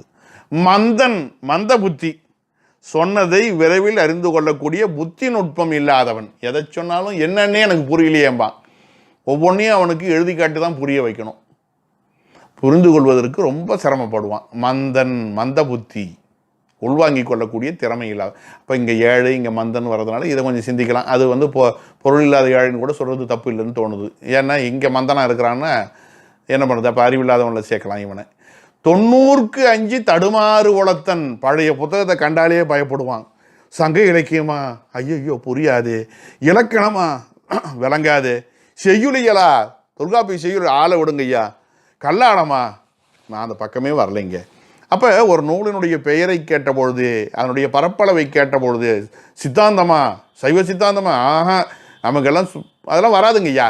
ஐயா வகுப்பில் வந்து சேருங்க ஐயா, நீங்கள் 4 நாளைக்கு உட்காந்து பாடம் கேளுங்க ஐயா, என் திறமை என்னன்னு எனக்கு தெரியும், அதெல்லாம் நமக்கு விளங்காதுயா, படிக்கிற காலத்திலேயே விளங்கலை, இப்போ தானே விளங்க போகுது, இப்போ வயசு 60 ஆகி போச்சு, ஆளை விடுங்க என்று சொல்லக்கூடிய பெருவழிகளையும் நாம் நேரிலே நிறைய தடவை பார்த்துருக்குறோம். அதனால் அவர்களாகவே அஞ்சுகிறார்கள். 90க்கு 5 பழைய நூல்களுக்கு 5 தடுமாறு உளம், இதுவா அதுவான்னு குழம்புறது, இது நமக்கு சரிப்பட்டு வராது என்று ஓரங்கட்டுவது, தன்னம்பிக்கை இழந்தவர்கள். இதை 2 விதமாக பிரித்து சொல்கிறவங்களும் உண்டு. 90க்கு 5, 5ன்னா 5 பவன். இந்த வேல் வாங்கின்னு முருகனை சொல்லுவாங்க. வேல் வாங்கி பூங்கழல் நோக்கு நெஞ்சே என்று கந்தர் அலங்காரத்தில் வரும். இந்த முள் வாங்கின்னு சொல்கிற மாதிரி, அந்த மாதிரி இங்கே பாருங்கள், 90க்கு 5 அது அவனுடைய பெயர் தான். ஒடுங்கின்னு சிவபெருமான சொல்கிறோம் இல்லைங்களா, அந்த மாதிரி எல்லாம் ஒடுங்குவதற்குரியவன் ஒடுங்கின்னு சிவஞான போதம் சொல்கிற மாதிரி 90க்கு 5 அஞ்சக்கூடியவனை 5 என்று சொல்லிவிடுகிறார். இன்னும் ஒருத்தன் தடுமாறு குளத்தன், எதை எடுத்தாலும் இதுவா அதுவா புரியலையே நீட்டு இருப்பான். தெளிவான அறிவு கடைசி வரையில் அவனை வந்து சேராது. அந்த மாதிரி தடுமாறக்கூடிய இயல்பு படைத்தவனும் உண்டு. அதுக்கப்புறம் தருகணன் என்ற சொல்லுக்கு இன்னும் வலிமையானவன் அப்படின்னு நினைக்க வேண்டியதில்லை, இரக்கமற்றவன் அர்த்தம். அந்த இடத்துல இரக்கமற்றவன், பிற உயிர்களை கண்டு இரக்க குணம் இல்லாதவன். இன்னொன்று அஞ்சத்தக்கனை கண்டு அஞ்சாதவன். பழி பாவங்களுக்கெல்லாம் அஞ்சனம் இல்லை, அவன் அஞ்ச மாட்டான். தருகணன் எதுவாக இருந்தாலும் பார்த்துக்கலாம் வாங்கப்பான். அப்போ அவன் வேறு எங்கேயோ தெரிய வேண்டியவன். அவனை கொண்டு போய் மாணவன் உள்ளே உட்கார வச்சோம்னா அவன் ஒரு 10 பேரை ஒரு குழுவாக சேர்த்து கொண்டு அதற்கு நான் தலைமைன்னு சொல்லிட்டு அவன் சுற்றி வந்துக்கிட்டு இருப்பான். அப்போ இந்த மாதிரி தருகணர்கள் நிறைய பேர் இருக்கிறாங்க. கல்லூரியெல்லாம் கூட இருக்கிறாங்க. நகரத்தில் இருக்கக்கூடிய கல்லூரிகள்லாம் பார்த்திங்கன்னா நாள்தோறும் செய்தியை பார்க்குறோம். நான் தான் இவர்களுக்கெல்லாம் உச்ச நிலையில் இருக்கிறேன், எனக்கு தான் இவங்க கட்டுப்படணும், உடனே 2 கல்லூரிகளுக்கு நடுவில் போராட்டம் நிறைய கேள்விப்படுறான். அந்த தருகணன் என்கிற இயல்பு படைத்தவர்கள் சில பேர். அப்புறம் பாவி, எல்லா விதமான பாவ குணங்களையும் உடையவர்கள், பாவ செயல்பாட்டையும். கொலை பண்ண கூட அஞ்ச மாட்டான். இந்த பொய், களவு, சூது எல்லாத்துக்கும் தலைவனாக அவன் இருப்பான். ஆக பாவம் செய்ய அஞ்சாதவன் பாவி. அந்த பாவியை வச்சுக்கிட்டு நம்ம என்ன பண்ண முடியும்? அப்பாவிக்கு தான் கற்பிக்கலாமே ஒழிய அடப்பாவிக்கு கற்பிக்க முடியாது. அடுத்தது படிரன். படிரு என்ற சொல்லுக்கு பொய்ன்னு அர்த்தம். எதற்கு எடுத்தாலும் பொய். நடந்ததை நடக்கலன்னு சொல்கிறது, நடக்காத நடந்ததுன்னு சொல்கிறது, கொஞ்சம் நடந்தது அதிகம் நடந்தது, அதிகம் நடந்தது கொஞ்சம் நடந்தது, எதை சொன்னாலும் மாற்றி மாற்றி பேசுவது. அவன் எப்போ பொய் பேசுகிறான், எப்போ உண்மை பேசுகிறான்னு நம்ப முடியாத அளவுக்கு எப்போது பார்த்தாலும் பொய் பேசுறது. அப்படிப்பட்ட படிரு. படிருன்னா பொய் அல்லது வஞ்சனை சொல்லலாம். பாலூரு தேன்வாய் படிரி கடை திறவாய் படிப்போம். திருவம்பாவை முதலான பகுதிகளை நம்ம பார்க்குறோம். இப்படிப்பட்டவருக்கு இன்னோருக்கு, இப்படிப்பட்டவர்களுக்கெல்லாம் இது மட்டும் கிடையாது, என்ன பரவும் வச்சுக்கலாம். பகரார் நூலே, இவர்களையெல்லாம் மாணவராக கொண்டு வந்து வைத்துக்கொண்டு கற்பிப்பது என்பது சரிப்பட்டு வராது. ஆக இவர்களெல்லாம் கடைமாணாக்கர் நிலையில் கொண்டு போய் சேர்க்கலான்னு சில பேர் சொல்கிறாங்க. குழங்கை தமிழன் சொல்கிறதெல்லாம் கடைமாணாக்கரில் கூட வைக்கலாம் பாரு. ஆனால் இவங்க உள்ளேயே சேர்க்கப்படாது. அவனாவது எப்படியோ கொஞ்சம் தப்பிக்கலாம். இவங்க ரொம்ப ஆபத்தானவர்கள், அவ்வளோதான் சொல்லலாம். அதனால் இவர்களிடத்தில் எச்சரிக்கையாக இருப்பது நல்லது. அடுத்தது, இப்போ இதுவரையில் மாணவர்களை பற்றி நம்ம தெரிஞ்சுக்கிட்டோம். நூலே நோவல்வோன், நோவலும் திறனி கொள்வோன், அப்புறம் கொள்ளும் வகை. கோடல் கூற்றுன்னு படித்தோம் இல்லைங்களா? எப்படி பாடம் கேட்பது, பாடம் நடத்துவது எப்படின்னு சொன்ன மாதிரி பாடம் கேட்பது எப்படி என்பதை அடுத்த நூற்பாவில் சொல்கிறார். பாடம் கேட்டலின் வரலாறு. கோடல் மரபே கூறுங்காலை பொழுதொடு சென்று வழிபடல் முனியான் குணத்தொடு பழகி அவன் குறிப்பின் சார்ந்து இரு என இருந்து சொல் எனச் சொல்லி பருகுவன் அன்ன ஆர்வத்தனாகி சித்திரப்பாவையின் அத்தகவு அடங்கி செவி வாயாக நெஞ்சு கலனாக, நெஞ்சுன்னு வந்திருக்கணும் எழுத்துப்பிழை, நெஞ்சு கலனாக கேட்டவை கேட்டு அவை விடாது உளத்து அமைத்து போ எனப் போதல் என்மனார் புலவர். ஒரு ஆசிரியரிடத்திலே ஒரு மாணவன் சென்று எப்படி பாடம் கேட்க வேண்டும், ரொம்ப அழகா என்னென்ன இலக்கணம் மாணவன் பாடம் கேட்பதிலே இருக்க வேண்டும் என்பதை அற்புதமாக சொல்லுகிறது இந்த நூற்பா. கோடல் மரபே, பாடத்தை உள்வாங்கிக் கொள்ளும் மாணவன் பாடம் கேட்கும் முறையை கூறும் காலை சொல்ல முற்படுவோம் என்று சொன்னால், மாணவன் ஆசிரியரிடத்திலே பாடம் கேட்கும் முறை பற்றி கூறப் புகுந்தால் அந்த வரிக்கு விளக்கம். அடுத்து அடிக்கு பொழுதொடு சென்று உரிய காலத்தில் வகுப்பறைக்கு செல்ல வேண்டும். தொட்டிற்பழக்கம் சுடுகாடு மட்டும். சில பேர் சின்ன வயதில் எதுவாக இருந்தாலும் 5 நிமிஷம் தாமதம். 9 மணிக்கு கல்லூரின்னா 9:10க்கு வருவான். 10 மணிக்கு கல்லூரின்னு சொன்னால் 10:10க்கு வருவான். 2 மணிக்கு கல்லூரின்னு சொன்னாலும் 2:10க்கு தான் வருவான். ஏனென்றால் அவன் மனசில் அப்படி பஞ்சிடுது. அதனால் இந்த ஏதாவது ஒரு காரணம் சொல்லுவான். பொழுதொடு சென்று ஆசிரியர் வருவதற்கு முன்னால் இந்த மாணவன் போய் அமர்ந்திருக்கணும், காத்திருக்கணும். பொழுதொடு சென்று, உரிய பொழுது சற்றும் தாமதிக்கலாகாது. படிப்பவனுக்கு அதை விட வேற என்ன வேலை? பொழுதோடு சென்று, உரிய பொழுதிலே சென்று, காலதாமதமே செய்யக்கூடாது. ஆசிரியர் இருக்கும் இடத்துக்கு சென்று வழிபடல் முனியான், ஆசிரியரை வணங்குவதிலே பின்வாங்கக்கூடாது. முனிதல்னா வெறுத்தல், அப்போ விரும்ப வேண்டும்னு அர்த்தம். வழிபடல் விரும்பி, ஆசிரியரை வழிபடுதலை விருப்பத்தோடு வழிபடணும். வணக்கம் சொல்லும்போது அகமகிழ்ச்சி இருந்தால் முக மலர்ச்சி இருக்கும். இந்த விருந்தினரை சில பேர் வரவேற்பாங்க, அப்போ மட்டும் ஒரு பொய்ச்சிரிப்பு இருக்கும். இந்த கண்ணகி சொல்லுவாளே, அந்த வரிது எழுந்த வாயல் முறுவல்னு சொல்லுவாங்க, வாய்மை இல்லாத சிரிப்பு. கோவலனுடைய பெற்றோர்கள் வருகிற பொழுது அவள் ஒரு பொய்யான சிரிப்பு சிரித்தாள். என்னம்மா மகிழ்ச்சியாக இருக்கிறான்னா, இருக்கிறேன் அப்படின்னு சிரித்தாள்னா, கணவனே அருகில் இல்லாத போது அவள் எப்படி மகிழ்ச்சியாக இருப்பாள்? அந்த மாதிரி சில மாணவர்கள் பார்த்தா அப்படி பெருசாக மகிழ்ச்சியாக வணக்கம் இடுற மாதிரி இடுவாங்க. ஆசிரியர் திருமணம் இவங்க முகம் மாறும். அப்போ இவங்க மகிழ்ச்சியோட வணக்கம் போடலைன்னு அர்த்தமாகிடும். அப்படி இருக்கக்கூடாது. வழிபடல் முனியான், வெறுப்பு இல்லாமல் ஆசிரியரை வணங்க வேண்டும். அப்போ உள்ளத்திலிருந்து அந்த மகிழ்ச்சியோடு அவங்க வணக்கம் தெரிவிக்கணும். குணத்தொடு பழகி ஆசிரியருக்கு எது பிடிக்கும், அவரிடத்துல எப்படி நடந்து கொள்ள வேண்டும் என்று அதன்படி நடக்கணும். ஒரு ஆசிரியர் கேள்வி கேட்டார்னா எழுந்து நின்று பதில் சொல்லணும். ஆசிரியர் உள்ளே வரும்போது எழுந்து நிற்கணும், வணக்கம் சொல்லணும். அவர் வெளியில் செல்லும்போது நன்றி சொல்லணும்.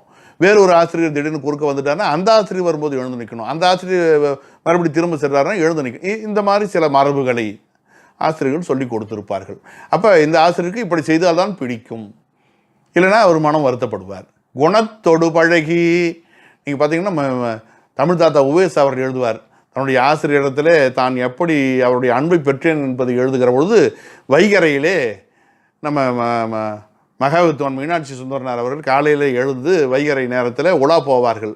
அப்போ அங்கே இருக்கக்கூடிய அந்த செடி கொடிகள்லாம் எது எது பூத்து இருக்குதுன்னு பார்த்துக்கிட்டே போவாங்களாம்.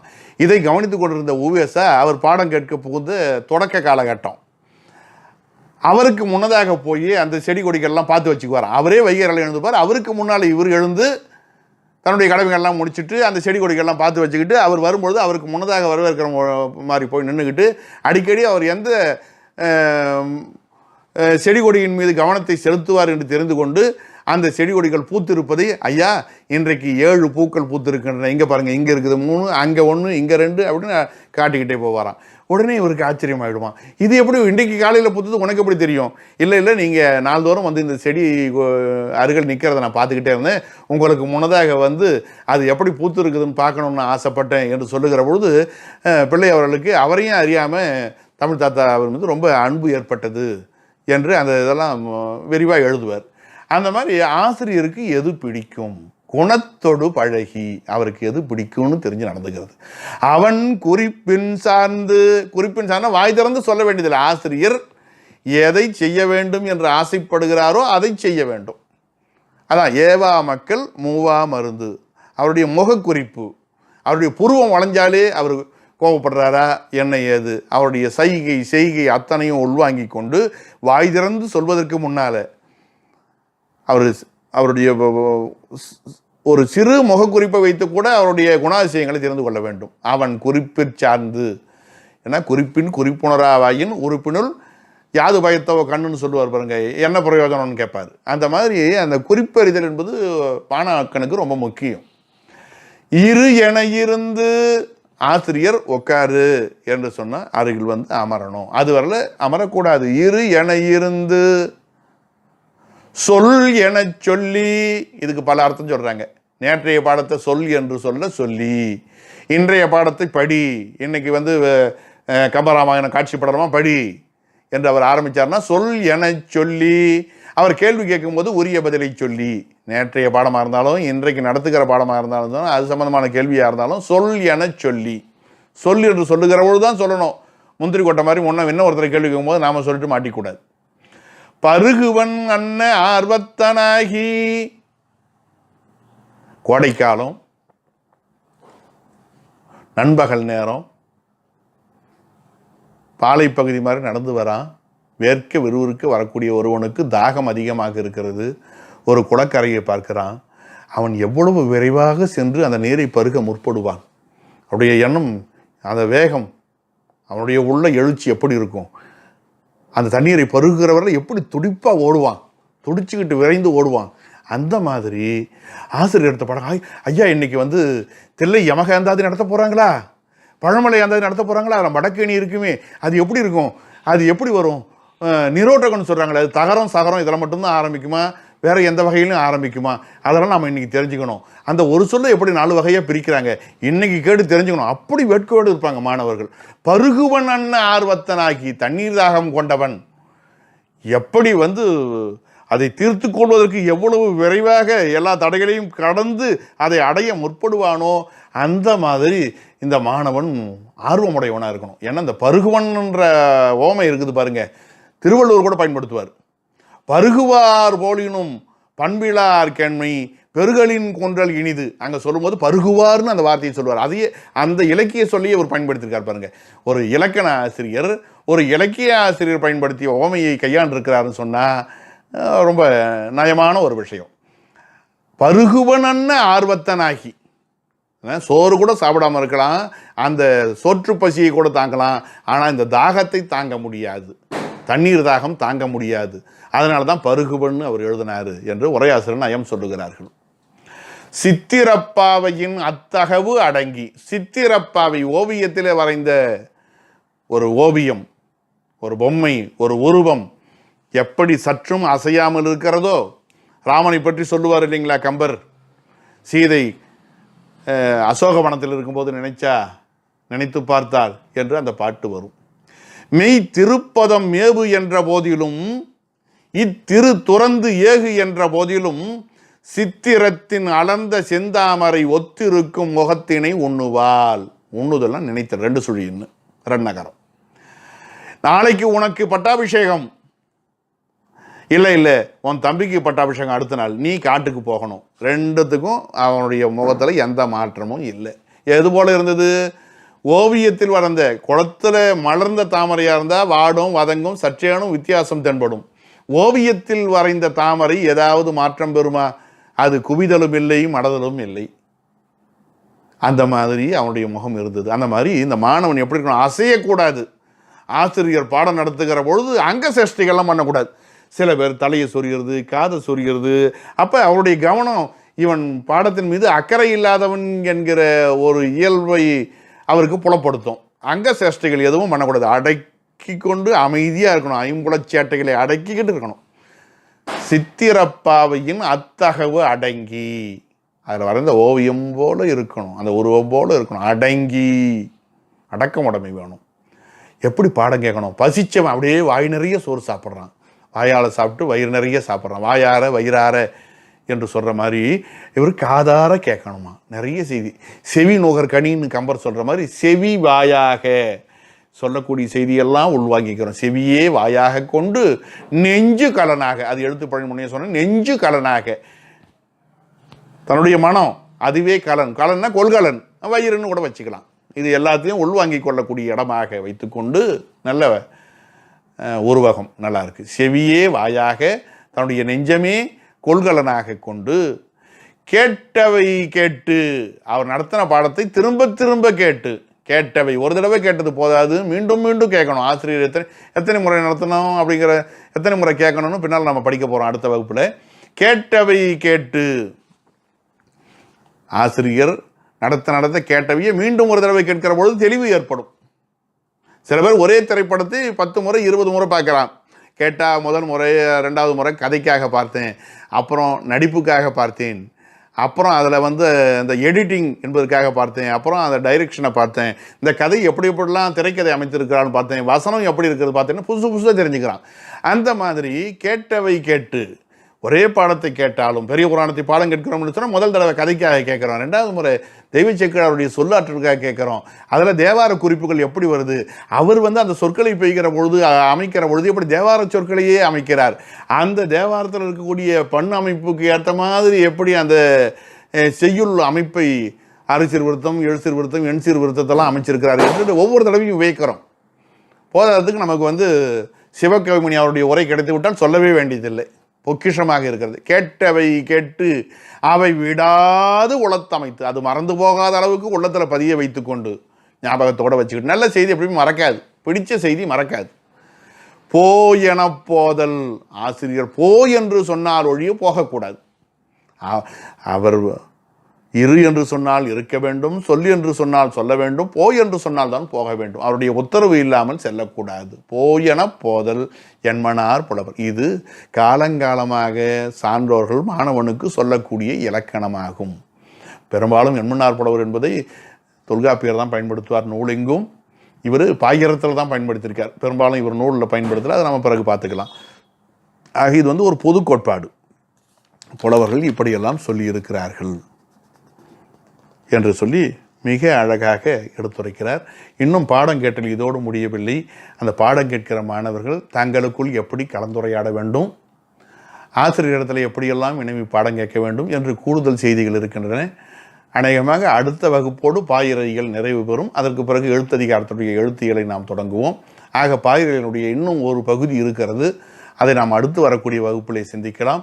இந்த அளவுக்கு இன்றைய நிலையிலே ஆசிரியர் ஆகாதவருடைய இலக்கணத்தை பார்த்தோம்.